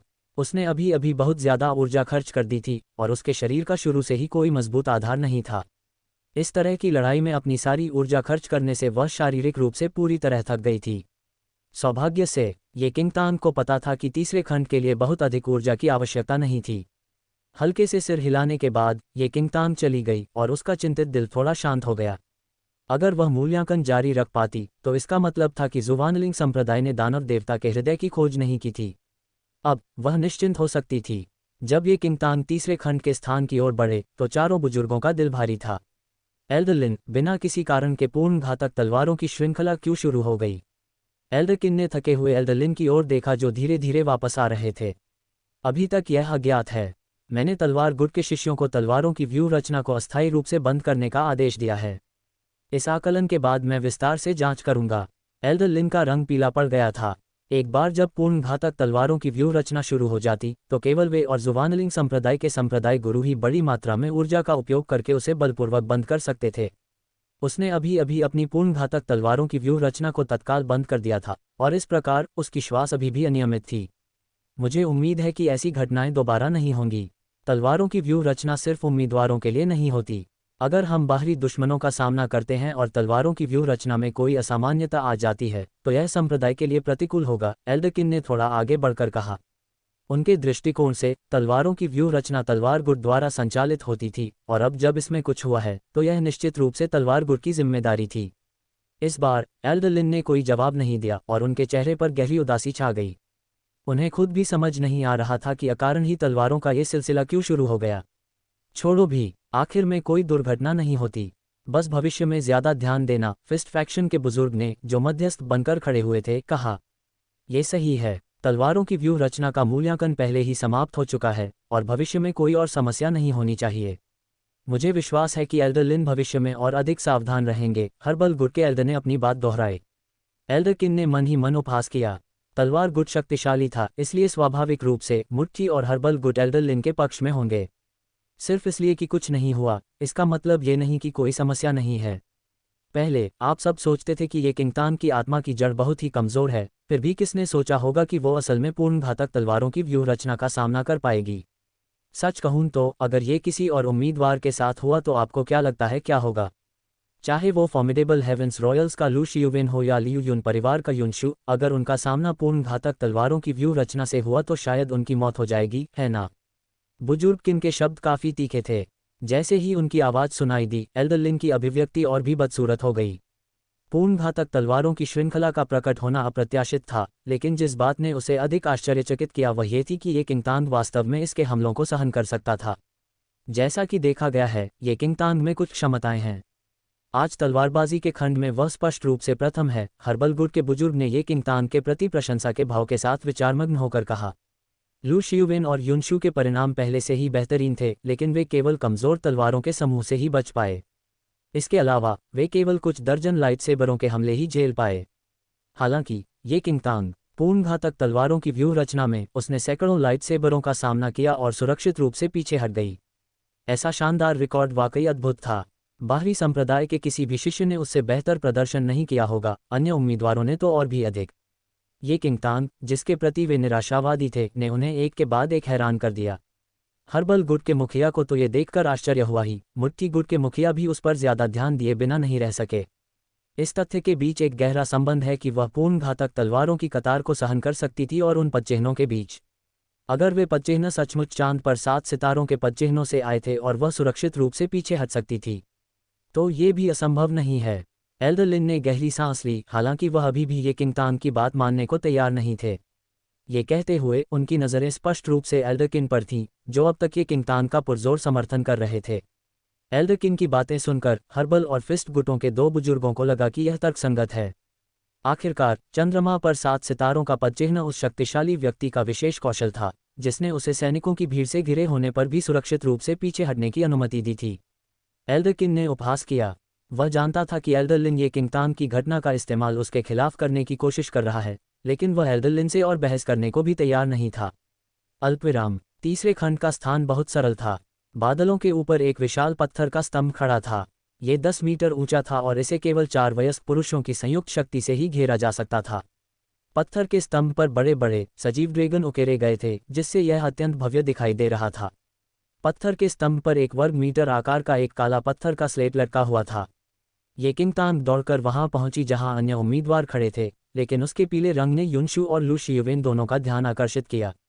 मिस्ये, क्या आप ठीक हैं? युनशु आगे बढ़कर पूछा। ये किंगतांग ने अपना सिर थोड़ा हिलाया, लेकिन उसकी ताकत की कमी के कारण वह कमजोर दिख रही थी। तलवारबाजी के सामने कोई नहीं टिक सकता। ये किंगतांग की दयनीय स्थिति को देखते हुए और समय का अनुमान लगाते हुए लू शियुविन को पता था कि वह ज्यादा से ज्यादा एक ही हमले का सामना कर सकती है। अंत में लाल स्पिरिट जड़ तो लाल स्पिरिट जड़ ही होती है। वह कोई भी चौंकाने वाली उपलब्धि हासिल नहीं कर सकती थी। ये किंगतांग ने लू शियुविन की ओर देखा और उसके होठों के कोने पर एक व्यंग्यात्मक मुस्कान लटक गई। मूल्यांकन में अभी एक और खंड बाकी था और वह देखना चाहती थी कि अंतिम परिणाम सामने आने पर लू शियुविन की अभिव्यक्ति कितनी रोमांचक होगी। ये किंगतांग एकमात्र अभ्यर्थी थे जिन्होंने भ्रम सारणी को हल किया और मूल्यांकन के प्रथम खंड में स्पष्ट रूप से प्रथम स्थान प्राप्त किया। जहां तक तलवारों की व्यूह रचना का प्रश्न है, यद्यपि अचानक असामान्यता आ गई थी, ये किंगतांग को यह स्पष्ट था कि यह सभी को दबाने के लिए पर्याप्त था, केवल इस तथ्य के आधार पर कि उसने हमले की पहली लहर का सामना किया था। इस प्रकार जब तक वह मूल्यांकन के तीसरे खंड में अंतिम कुछ स्थानों पर नहीं आ जाती, तब तक उसे विश्वास था कि वह जुवानलिंग संप्रदाय में प्रवेश कर सकेगी। मिस्ये, उसके साथ बहस करने की कोई ज़रूरत नहीं है, युनशु ने ये किंगतांग को दिलासा दिया। लू शियुविन लंबे समय से घमंडी था और एक राजकुमार भी था, इसलिए वह किसी को भी अपनी अवज्ञा करने की इजाज़त नहीं देता था। हालांकि स्वर्ग के मार्ग पर कदम रखने से पहले ये किंगतांग की बातों में कोई बुराई नहीं थी, लेकिन इसने लू शियुविन के दिल में असंतोष के बीज बो दिए थे। ये सब युनशु की नज़रों में आ गया और लू शियुविन के बारे में उसकी राय और भी खराब हो गई। मुझे पता है, ये किंगतांग ने हंसते हुए कहा, क्योंकि उसकी नज़रें युनशु पर टिकी हुई थीं। इससे पहले वह केवल अपने मूल्यांकन पर ही ध्यान केंद्रित करती थी और बदले में कुछ चीज़ों की उपेक्षा कर देती थी। पिछले 2 खंडों में युनशु और लू शियुवेन के मूल्यांकन परिणाम लगभग एक जैसे थे और उन्हें उत्कृष्ट माना गया था। इतने बेहतरीन प्रदर्शन के साथ उनकी स्वाभाविक प्रतिभा भी लगभग एक जैसी ही होनी चाहिए। तथापि ये किंगतांग ने थोड़ा सा भौहें चढ़ाईं। अपने पिछले जीवन में जब ये किंगतांग ने जुवानलिंग संप्रदाय में प्रवेश किया था, तब युनशु और लू शियुवेन कई वर्षों से जुवानलिंग संप्रदाय में प्रवेश कर चुके थे। लेकिन तब तक लू शियुवेन बाहरी संप्रदाय का सर्वश्रेष्ठ शिष्य बन चुका था और आंतरिक संप्रदाय का शिष्य बनने से बस एक कदम दूर था। बाहरी संप्रदाय में सभी लोग उसके बताए मार्ग पर और भी ज्यादा चलने लगे और उसका बहुत सम्मान करने लगे। बल्कि युनशु, जिसके पास उसी स्तर की प्राकृतिक प्रतिभा थी, दुखी लग रहा था। यद्यपि युनशु तब भी कुशल थे, लेकिन आज उनका प्रदर्शन आश्चर्यजनक नहीं था। बाहरी संप्रदाय में होना थोड़ा सामान्य बात लगती थी। अगर कोई यह कहे कि युनशु लू शियुवेन के खिलाफ मुकाबला नहीं जीत सकता, तो ये किंगतांग निश्चित रूप से इस पर विश्वास नहीं करेगा। ये किंगतांग के मन में कई विचार घूम रहे थे। उसे लग रहा था कि युनशु के जुवानलिंग संप्रदाय में प्रवेश करने के बाद जरूर कुछ हुआ होगा, वरना वह पिछले जन्म जैसी साधारण अवस्था में नहीं पहुंच पाता। तथापि पिछले जन्म में युनशु ने मृत्यु तक भी किसी संबंधित घटना का जिक्र नहीं किया था और ये किंगतांग को अब इसके बारे में कुछ भी पता नहीं था। वह बस अपने दिल में सारी उलझन को कुछ समय के लिए दबा सकती थी और जुवानलिंग संप्रदाय में प्रवेश करने के बाद अवलोकन शुरू कर सकती थी। जब ये किंगतांग इसके बारे में सोच ही रहे थे, तो मूल्यांकन का तीसरा खंड शुरू हो चुका था। मध्यम आयु वर्ग के व्यक्ति ने तीसरे खंड की विषय वस्तु सबके सामने घोषित की। सभी उम्मीदवार एक एक करके आगे आएंगे और पत्थर के खंभे पर टंगे काले पत्थर के स्लेट पर अपनी मुट्ठियों से प्रहार करेंगे। मूल्यांकन का परिणाम पत्थर के स्लेट को हुए नुकसान की मात्रा के आधार पर तय किया जाएगा। जो अभ्यर्थी लंबे समय से भयभीत थे, उन्होंने मूल्यांकन के तीसरे खंड में राहत की सांस ली। अप्रत्याशित ब्रह्म व्यूह रचना और खतरनाक तलवार व्यूह रचना से गुजरने के बाद तीसरा खंड अप्रत्याशित रूप से बहुत आसान लग रहा था। कम से कम उन्हें अब भयभीत होने की चिंता करने की आवश्यकता नहीं थी। पिछले 2 चरणों ने सभी उम्मीदवारों की ताकत पहले ही खत्म कर दी थी। अगर अब गहन मूल्यांकन किया जाए तो शायद कोई घमंडी नतीजे न आए। ये तो बस एक पत्थर की स्लेट पर टकराने जैसा था, ये कितना जोर से हो सकता है। पहला उम्मीदवार बिना किसी बोझ के आगे बढ़ गया। अपनी पूरी ताकत जुटाकर उसने जोर से दहाड़ लगाए और गहरे काले पत्थर की स्लेट पर जोर से मुक्का मारा। जब उसने अपनी सारी ताकत पत्थर की स्लेट पर मुक्का मारने में लगा दी तो एक जोरदार धमाका हुआ। हालांकि एक चौंकाने वाला दृश्य सामने आया। उसने पूरी ताकत से जो प्रहार किया, उससे उस पत्थर की स्लेट पर केवल एक हल्का सा गड्ढा बन गया जो एक उंगली जितना मोटा था। जिस उम्मीदवार को मुक्का मारा गया वह अचंभित रह गया। जैसे ही उसने उस धुंधले और लगभग अदृश्य गड्ढे को देखा, उसका चेहरा जो एक क्षण पहले आत्मविश्वास से भरा हुआ था, थोड़ा कठोर हो गया। ये कैसे हो सकता है? परीक्षार्थी की आंखें बड़ी हो गईं जब उसने उस गड्ढे को देखा, जो ज्यादा से ज्यादा एक पत्ते जितना मोटा था और धीरे धीरे खुद ब खुद ठीक हो रहा था। पूरी स्लेट उसकी आंखों के सामने अपनी मूल अवस्था में लौट आई, मानो उसने उसे पहले कभी छुआ ही न हो। ये स्लेट। अगला मध्यम आयु वर्ग के व्यक्ति ने अभ्यर्थी को संघर्ष करने का कोई समय दिए बिना सीधे उसका मूल्यांकन समाप्त कर दिया। कठोर चेहरे वाला उम्मीदवार तुरंत ही पराजित मुर्गे की तरह हताश होकर चला गया। ऐसा नहीं होना चाहिए। चाहे कितना भी बुरा क्यों न हो, नारंगी स्पिरिट की जड़ वाले व्यक्ति का एक भूसा इतने पतले पत्थर के टुकड़े को तोड़ सकता है। ऐसा कैसे हो सकता है? पत्थर की स्लेट की विचित्रता पर उम्मीदवारों के बीच चर्चा शुरू हो गई। ये साधारण सा दिखने वाला तीसरा खंड उनकी सोच से पूरी तरह भिन्न प्रतीत हुआ। युनशु की नज़र उस पत्थर की स्लेट पर पड़ी और कुछ देर सोचने के बाद अचानक उसकी आंखों में एक तेज रोशनी चमक उठी। यह आक्रामक पत्थर है। आक्रामक पत्थर एक अत्यंत दुर्लभ खनिज था। हालांकि ये देखने में सामान्य पत्थरों से अलग नहीं लगता था, लेकिन इस प्रकार के पत्थर में वह लचीलापन था जो सामान्य अयस्कों में नहीं होता। यह अन्य आसानी से टूटने वाले पत्थरों से बिल्कुल अलग था और इसके बजाय अत्यंत लचीला था। अगर कोई इस पर अपनी पूरी ताकत लगा दे तो सारी ताकत आक्रामक पत्थर पर ही खत्म हो जाती और इसे जरा भी नुकसान नहीं होता। जिन अभ्यर्थियों ने सोचा था कि यह केवल एक आसानी से टूटने वाला पत्थर है, उन्हें इन्वेसिव स्टोन सुनने पर अपने ऊपर काले बादल मंडराने लगे। यदि किसी को लंबे समय तक प्रथम उद्देश्य की समझ नहीं होगी तो इसमें छेद करना कठिन होगा, भले ही कोई लगातार 10 दिन और रात तक इसमें छेद करता रहे। लोगों का समूह रोने ही वाला था। ये सब इसलिए हुआ क्योंकि वे जुवानलिंग संप्रदाय के जाल को देखने में बहुत भोले थे। ये जानने के बाद कि यह आक्रामक पत्थर था, बाद के उम्मीदवारों ने इसे मारने के लिए शुद्ध बल का उपयोग करने की हिम्मत नहीं की। हालांकि वे सभी काफ़ी युवा थे और भले ही उन्होंने बचपन से ही मार्शल आर्ट का अभ्यास किया हो, फिर भी मुट्ठी के इरादे के बारे में उनकी समझ बहुत सीमित थी। इसके अलावा जुवानलिंग संप्रदाय अपने तलवार गुट के लिए प्रसिद्ध था और अधिकांश उम्मीदवार तलवारबाजी में प्रतिभाशाली थे। जहां तक मुट्ठी के इरादे की बात है, वे वास्तव में ज़्यादा कुछ नहीं जानते थे। एक के बाद एक उम्मीदवार आगे बढ़ते गए। ज़्यादातर उम्मीदवार पहले उम्मीदवार की तरह इन्वेसिव स्टोन पर बस एक हल्का सा निशान ही बना पाए, जबकि दूसरे जो थोड़े बेहतर थे वे आधी उंगली जितना गहरा निशान ही बना पाए। इस क्षेत्र में लू शियुवेन अपेक्षाकृत उत्कृष्ट थे। एक मुक्के से उसने आक्रामक पत्थर को लगभग तोड़ ही दिया और अपनी ताकत भी फैला दी, जिससे उसके चारों ओर गड्ढे पड़ गए। हमेशा लचीले आक्रामक पत्थर पर पहली बार छोटी छोटी दरारें पड़ गईं। मुट्ठी गुट के बुजुर्ग ने जलचंद्र दर्पण के माध्यम से दृश्य देखा और उसकी आंखों में प्रशंसा देखी जा सकती थी। ये लू शियुवेन पहले भी मुक्केबाजी के संपर्क में आ चुका होगा। एल्डर लिन ने कहा, फॉर्मिडेबल हेवंस रॉयल्स ने हमेशा मार्शल आर्ट के प्रशिक्षण पर समय बिताया है। मूल्यांकन स्थल पर लू शियुवेन अपने मुक्के के परिणाम को देखकर संतुष्ट हो गया और एक और हट गया। चूंकि यह खंड अंतिम मूल्यांकन था, इसलिए सभी अभ्यर्थी वहां से नहीं गए थे और केवल एक तरफ हट गए थे। सभी अभ्यर्थी अपना मूल्यांकन समाप्त करने के बाद ही वे वहां से जाएंगे। लू शियुवेन एक तरफ खड़ा था और उसकी नज़रें युनशू पर टिकी थीं जो उसके पीछे आ रहा था। युनशू के आक्रामक पत्थर से टकराने के बाद एक गहरा गड्ढा बन गया, लेकिन एक भी दरार नहीं आई। लू शियुवेन ने यह देखा और उसकी आंखों में आखिरकार एक गर्व भरा भाव उभर आया। केवल मुक्केबाजी कौशल के आधार पर लू शियुवेन युनशू से थोड़ा बेहतर है, मुट्ठी गुट के बुजुर्ग ने ध्यान से देखते हुए कहा। युशू की तलवारबाजी लू शियुवेन से बेहतर है, एल्डर लिन ने कहा। हालांकि दोनों की नींव काफ़ी मजबूत है और उनकी जड़ें भी हरी भरी हैं। मुझे विश्वास है कि एक बार जब वे संप्रदाय में प्रवेश कर लेंगे तो थोड़े और प्रशिक्षण के साथ वे हमें पसंद आ जाएंगे। एल्डर लिन ने दृढ़ता से कहा, ये दर्शाते हुए कि उन्होंने लू शियुवेन और युनशू के प्रवेश मूल्यांकन में उत्तीर्ण होने की पहले ही पुष्टि कर दी थी। अन्य बुजुर्गों के पास इस बारे में कहने के लिए ज़्यादा कुछ नहीं था, क्योंकि वे भी उन दो लोगों के बारे में आशावादी थे। केवल ये किंगतान ही बचा है। जलचंद्र दर्पण के माध्यम से हर्बल गुट के बुजुर्ग ने ये किंगतान को आक्रामक पत्थर की ओर कदम दर कदम चलते देखा। मुझे आश्चर्य है कि इस बार वह कैसा प्रदर्शन करेगी, एल्डरकिन ने ये किंगतान को एक जटिल अभिव्यक्ति के साथ देखते हुए कहा। पिछले 2 खंडों में ये किंगतान ने लगातार सभी को हराया।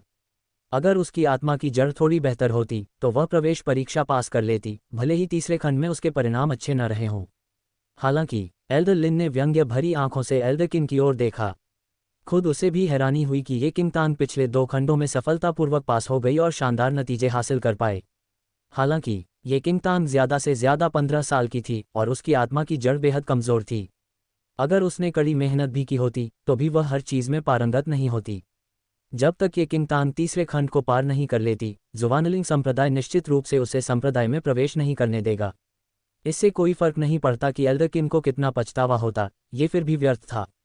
इस समय न केवल 4 गुटों के बुजुर्गों का ध्यान ये किंगतान पर केंद्रित था, बल्कि आसपास के उम्मीदवार भी एक के बाद एक उस छोटी आकृति को देखने लगे।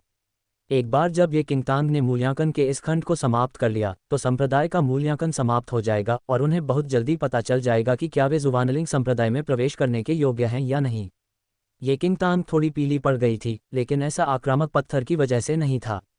ऐसा इसलिए था क्योंकि उसने कुछ देर पहले ही पूर्ण घातक तलवारों की व्यूह रचना में बहुत ज़्यादा ऊर्जा खर्च कर दी थी, इसलिए उस समय वह कमज़ोर लग रही थी। अपने सामने पड़े काले गहरे आक्रामक पत्थर को देखकर ये किंगतान की आंखों में जरा भी भाव नहीं था। वह चुपचाप खड़ी रही और उसने तुरंत उस पर वार नहीं किया। इसके बजाय उसने एक गहरी सांस ली और धीरे से अपनी आंखें बंद कर लीं। उसके मन में उसके पिछले जीवन की यादें एक के बाद एक दृश्य घूम रही थीं। अचानक ये किंगतान ने अपनी आंखें खोलीं और उसके साफ काले नेत्रों में एक तेज रोशनी चमक उठी। उसके पूरे शरीर की ऊर्जा प्रवाहित होकर उसकी बाईं मुट्ठी में इकट्ठी हो गई। इस मामूली बदलाव ने उसके आसपास बैठे उम्मीदवारों को चौंका दिया। उन्हें हल्का सा एहसास हुआ कि ये किंगतान के शरीर से एक तेज आभा निकल रही है। यह आभा ऐसी नहीं थी जो लाल आत्मा जड़ वाले व्यक्ति में हो सकती थी। जब हर कोई ये किंगतान की हरकत पर हैरान था, ये किंगतान ने अपने पैर जमीन पर मजबूती से जमा दिए और उसकी मुट्ठी, जिसमें पूरी ताकत थी, अचानक उस हमेशा लचीले आक्रामक पत्थर से टकरा गई। एक गुजरती हवा की तरह विशाल स्थल में एक भी आवाज़ नहीं हुई। सबकी नज़रें ये किंगतान की मुट्ठी पर टिकी थीं जो आक्रामक पत्थर पर लगी थी। उस सुंदर मुट्ठी के नीचे आक्रामक पत्थर को कोई क्षति नहीं पहुंची थी तथा वहां कोई हल्का सा भी गड्ढा नहीं था। हाँ, भीड़ में से किसी ने अचानक ठहाका लगाकर हंस दिया। अचानक छोटी छोटी आवाजें गूंजने लगीं। मूल्यांकन का प्रभारी अधेड़ उम्र का व्यक्ति भी अचंभित था। शायद पिछले 2 मूल्यांकनों में ये किंगतांग का प्रदर्शन इतना शानदार था कि उसने अनजाने में ही सोच लिया था कि तीसरे खंड में ये किंगतांग ज़रूर अच्छा प्रदर्शन करेगी। यह विचार तब भी गायब नहीं हुआ था जब उसने ये किंगतांग को अपनी ऊर्जा निर्देशित करते देखा था। फिर भी अप्रत्याशित रूप से ये किंगतांग न केवल उत्कृष्ट नहीं थी, बल्कि वह इतनी बदसूरत स्थिति में भी पहुंच गई। पूरी तरह से दोषरहित इन्वेसिव स्टोन को देखकर मध्यम आयु वर्ग का व्यक्ति आह भरने से खुद को नहीं रोक सका। ये किंगतांग पहले ही तीसरे खंड में सबसे नीचे थी। ऐसे परिणामों के साथ उसके लिए लाल आत्मा जड़ के साथ जुवानलिंग संप्रदाय में प्रवेश करना असंभव होगा। मूल्यांकन समाप्त हो गया है। सभी उम्मीदवारों को संप्रदाय के प्रवेश द्वार पर जाना है। परिणाम थोड़ी देर में घोषित किए जाएंगे, अधेड़ उम्र के व्यक्ति ने बिना किसी भावना के कहा और अपने दिल के पछतावे को दूर किया।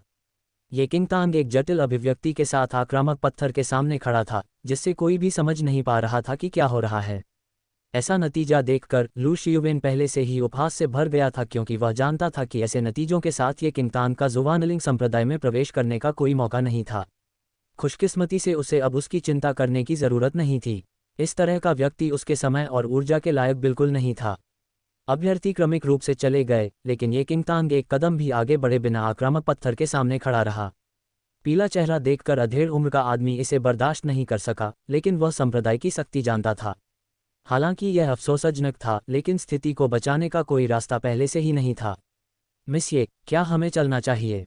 युनशु आगे बढ़ा और चिंतित होकर ये किंगतांग की तरफ देखा। ये किंगतांग अचानक अपने होश में लौट आए और आक्रामक पत्थर पर एक अंतिम नज़र डालने के बाद वह मुड़ी और युनशु के साथ चली गई। उन दोनों को दूर जाते देख अधेड़ उम्र के व्यक्ति ने अफसोस से अपना सिर हिलाया। संप्रदाय में चारों गुटों के बुजुर्गों के चेहरे पर यह दृश्य देखकर अजीब भाव थे। एल्डर लिन एक कुर्सी पर बैठ गए और अपनी ठुड्डी को थोड़ा ऊपर उठाते हुए उन्होंने एल्डर किन को तिरस्कार और व्यंग्य से देखा। बुजुर्ग किन के चेहरे पर थोड़ी बदसूरत अभिव्यक्ति थी, लेकिन उन्होंने कुछ नहीं कहा। ये देखकर मुट्ठी गुट के बुजुर्ग ने मानसिक गोली के माध्यम से मूल्यांकन के प्रभारी मध्यम आयु वर्ग के व्यक्ति को एक संदेश भेजा। मूल्यांकन समाप्त हो गया है। पहले आक्रामक पत्थर को नीचे लाओ। इस खंड का प्रभार मुट्ठी गुट के पास था और आक्रामक पत्थर का इस्तेमाल आमतौर पर मुट्ठी गुट के शिष्य प्रशिक्षण के लिए करते थे। अब जबकि मूल्यांकन समाप्त हो गया है, वह निश्चित रूप से इसे वापस लाना चाहेगा। मध्यम आयु वर्ग के व्यक्ति ने संदेश सुना और बिना कुछ सोचे आदेशानुसार लटके हुए आक्रामक पत्थर को नीचे उतार दिया। तथापि जब मध्यम आयु वर्ग के व्यक्ति ने आक्रमणकारी पत्थर को नीचे उतारा, तो अचानक उस पत्थर के खंभे से एक कर्कश ध्वनि आई, जिस पर आक्रमणकारी पत्थर मूल रूप से लटका हुआ था। अधेड़ उम्र के व्यक्ति ने सहज ही ऊपर देखा और जो कुछ उसकी आंखों के सामने था उसे देखकर वह वहीं स्तब्ध रह गया, मानो उस पर बिजली गिर गई हो। उसके ठीक सामने मजबूत और विशाल पत्थर के खंभे पर छोटी छोटी दरारें दिखाई देने लगीं। जहां पर आक्रामक पत्थर लटका हुआ था, वहां से छोटी छोटी दरारें तेजी से पत्थर के स्तंभ के बाकी हिस्से तक फैल गईं, मानो वे आग की चिंगारी हों। पलक झपकते ही वह विशाल पत्थर का खंभा उसकी आंखों के सामने फट गया और छोटी छोटी दरारों ने पूरे पत्थर के खंभे को टुकड़े टुकड़े कर दिया। अचानक अनगिनत बजरी के ढेर गिरे और पूरा पत्थर का खंभा एक जोरदार धमाके के साथ पल भर में ढह गया। इस दृश्य को देखकर मध्यम आयु वर्ग का व्यक्ति पूरी तरह से हक्का बक्का रह गया। आक्रामक पत्थर बेहद लचीला था, लेकिन पत्थर का स्तंभ सफ़ेद कोरंडम से बना था। चाकू और बंदूकें भी उसे आसानी से नुकसान नहीं पहुंचा सकती थीं, हाथ पैरों का जोर तो दूर की बात है। तथापि ये वास्तव में उसकी आंखों के सामने बजरी के एक टुकड़े में बदल गया।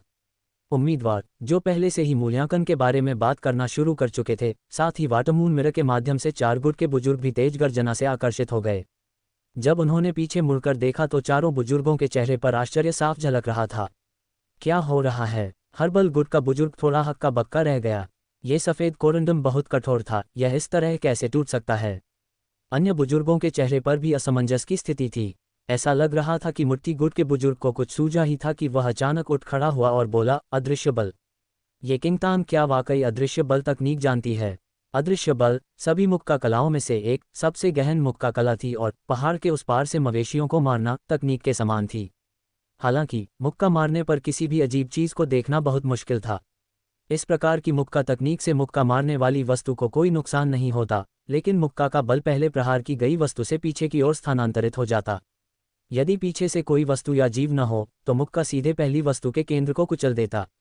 इससे पहले मुट्ठी गुट के बुजुर्ग ने सोचा था कि ये किंगतांग वास्तव में कोई मुट्ठी कला नहीं जानता था और पर्याप्त बल का उपयोग नहीं करता था। यही कारण था कि आक्रामक पत्थर पर क्षति का कोई निशान नहीं था। हालांकि अब हालात को देखते हुए उसने गलत सोचा था। सामान्य आकलन के अनुसार आक्रमणकारी पत्थर और सफ़ेद कोरंडम के बीच एक निश्चित दूरी होती है, लेकिन इस बार उन्होंने अपने शिष्यों को विशेष रूप से आदेश दिया कि वे तीसरे खंड के शुरू होने से पहले आक्रमणकारी पत्थर को सफ़ेद कोरंडम के विरुद्ध बिना कोई अंतराल छोड़े चिपका दें, ताकि तलवार व्यूह में हुई दुर्घटना जैसी घटना को रोका जा सके। जिसका अर्थ ये भी था, अगर यह कोई सामान्य दिन होता तो ये किंगतान का मुक्का पूरे आक्रामक पत्थर को अंदर से जरूर कुचल देता। अप्रत्याशित रूप से मुट्ठी गुट के बुजुर्ग द्वारा किए गए मामूली समायोजन ने सफ़ेद कोरंडम स्तंभ को ये किंगतान के मुक्के का सारा बल झेलने पर मजबूर कर दिया। उस पल में मुट्ठी गुट के बुजुर्ग की अभिव्यक्ति तेजी से बदल गई। अन्य बुजुर्गों के लगातार पूछने पर उसने कारण बताया। जब बुजुर्गों ने स्पष्टीकरण सुना तो एल्डरलिन के चेहरे की मुस्कान गायब हो गई, जबकि एल्डरकिन के चेहरे पर धीरे धीरे मुस्कान आ गई। मुझे वास्तव में ये किंगतान में ऐसी क्षमताओं की उम्मीद नहीं थी। एल्डरकिन ने ये किंगतान की खुले तौर पर प्रशंसा की, इसे छिपाने का कोई इरादा नहीं था। मुट्ठी गुट के बुजुर्ग भी जोर से हंसे। यह अदृश्य शक्ति तकनीक आत्मा की जड़ की शक्ति का उपयोग नहीं करती है, और यह किसी की शक्ति को चरम सीमा तक बढ़ा सकती है। ये वास्तव में उसके उपयोग के लिए बहुत उपयुक्त है। हालांकि इसका प्रशिक्षण कठिन है और 10 साल से कम के प्रशिक्षण में शायद ही कोई सफलता मिलेगी। ये किंगतान केवल 15 साल की है। क्या ऐसा हो सकता है कि उसने 5 साल की उम्र से ही अदृश्य शक्ति तकनीक का प्रशिक्षण लेना शुरू कर दिया हो? ये किंगतान के शानदार प्रदर्शन को देखकर कुछ बुजुर्गों के मन में तरह तरह के अनुमान आने लगे। हो सकता है पहले जब ये किंगतान की आत्मा की जड़ का दर्जा सामने आया था तो मुझे यह अजीब लगा था। व्यूसू संप्रदाय के नियमों को जानता है, और अगर उसने सचमुच यहाँ किसी लाल आत्मा की जड़ वाले व्यक्ति की सिफारिश की है तो यह उसके लिए अच्छी बात नहीं हो सकती। आखिरकार हम मूल्यांकन के लिए सिर्फ एक ही मौका देंगे। अगर म्यूसू द्वारा सिफारिश किया गया व्यक्ति मूल्यांकन में पास नहीं होता तो यह उस पर भी अच्छा नहीं लगेगा। एल्डरकिन ने कुछ देर सोचा और आगे कहा, हो सकता है कि ये किंगतान जानती हो कि उसकी आत्मा की जड़ पर्याप्त अच्छी नहीं है, इसलिए उसने बड़ी मेहनत से दूसरी चीज़ों का प्रशिक्षण लिया हो। म्यूसू को यह एहसास हुआ और उसने उसे हमारे संप्रदाय में शामिल करने की सिफारिश की। सभी बुजुर्गों को एल्डरकिन की बातें तर्कसंगत लगीं, तथापि उन्हें उस मुद्दे में बदलाव करने की आवश्यकता होगी जिस पर उन्होंने कुछ समय पहले चर्चा की थी। ये किंगतान ने मूल्यांकन के तीनों खंडों में प्रथम स्थान प्राप्त किया। भले ही उसके पास लाल स्पिरिट की जड़ हो, फिर भी हमें उसके जैसे कुशल युवा को मौका देना चाहिए। मुट्ठी गुट के बुजुर्ग भी अदृश्य बल तकनीक में ये किंगतान की निपुणता से सहमत थे और स्वाभाविक रूप से उन्होंने कोई आपत्ति नहीं जताई। इसी प्रकार हर्बल गुट के बुजुर्ग भी मिलनसार थे और उन्होंने कोई आपत्ति नहीं जताई। एकमात्र बुजुर्ग जिन्होंने अपना विचार व्यक्त नहीं किया था वे एल्डरलिन थे, जो हमेशा एल्डरकिन के साथ विरोधी विचारधारा रखते थे। जुवानलिंग संप्रदाय के मुख्य द्वार के बाहर सैकड़ों उम्मीदवार खड़े थे। उस पल हर कोई घबरा गया। जुवानलिंग संप्रदाय के मूल्यांकन के 3 खंड क्रमशः व्यूह, तलवार और मुट्ठी गुटों के इर्द गिर्द घूमते थे। दूसरा हर्बल गुट वह नहीं था जिसमें उम्मीदवार भाग ले सकते थे। 3 खंडों के परिणामों ने तय किया कि क्या वे आज जुवानलिंग संप्रदाय के मुख्य प्रवेश द्वार में कदम रखने और संप्रदाय के शिष्य बनने में सक्षम थे। एक बार संप्रदाय में प्रवेश करने के बाद वे सामान्य लोगों जैसे नहीं रह जाते।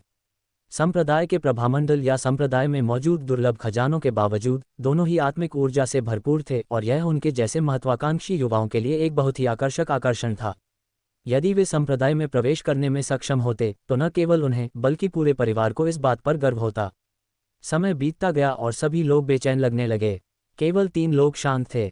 लू शियुवेन और युनशु के परिणाम तीनों खंडों में उत्कृष्ट थे और उनकी आत्मा की जड़ें उत्कृष्ट थीं, इसलिए उन्हें चिंतित होने की कोई आवश्यकता नहीं थी।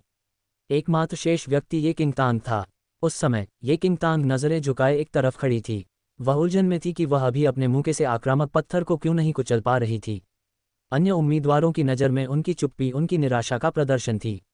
उसकी आत्मा की जड़ सबसे निम्न थी और वह पहले से ही उसका घातक बिंदु बन चुका था। हालांकि अन्य उम्मीदवारों ने मूल्यांकन के पिछले 2 खंडों में ये किंगतान के परिणाम नहीं देखे थे, लेकिन उनके मूल्यांकन की अवधि के अनुसार अनुमान लगाने पर यह बेहद भयानक होना चाहिए। इसके अलावा तीसरे खंड में ये किंगतान ने अपने मुंह से इन्वेसिव स्टोन पर कोई नुकसान का निशान भी नहीं छोड़ा। भले ही परिणाम सामने नहीं आए हों, लेकिन उन्हें इसकी जानकारी थी। ये किंगतान के पास संप्रदाय में प्रवेश करने का थोड़ा सा भी मौका नहीं था। उसके दुर्भाग्य पर खुश होने वालों की कोई कमी नहीं थी।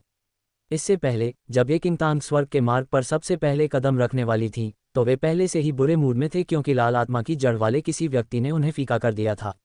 अब ये किंगतान की दयनीय स्थिति को देखते हुए उन्हें उससे श्रेष्ठ होने पर गर्व था। हालांकि अधिकांश उम्मीदवारों ने ये किंगतान पर ज़्यादा ध्यान नहीं दिया और वे अपने स्वयं के परिणामों में अधिक व्यस्त थे। युनशु पूरे समय ये किंगतान के साथ खड़ा रहा। कई बार उसने ये किंगतान को दिलासा देना चाहा, लेकिन उसे लगा कि कुछ न कहना और चुप रहना ही सबसे अच्छा विकल्प है। भाइयों, आपको क्या लगता है इस मूल्यांकन के परिणाम क्या होंगे? लू शियुवेन आगे बढ़े और यूशु को घूरते रहे, जिसके बारे में उनका मानना था कि वह उनका एकमात्र प्रतियोगी था, बिना ये किंगतान की ओर देखे। अभी नतीजे नहीं आए हैं। ये तो बस संप्रदाय का फैसला है, युनशु ने बिना किसी भावना के कहा। लू शियुवेन और उसके मूल्य शुरू से ही एक जैसे नहीं थे, इसलिए स्वाभाविक रूप से वह ज्यादा बात नहीं करना चाहता था।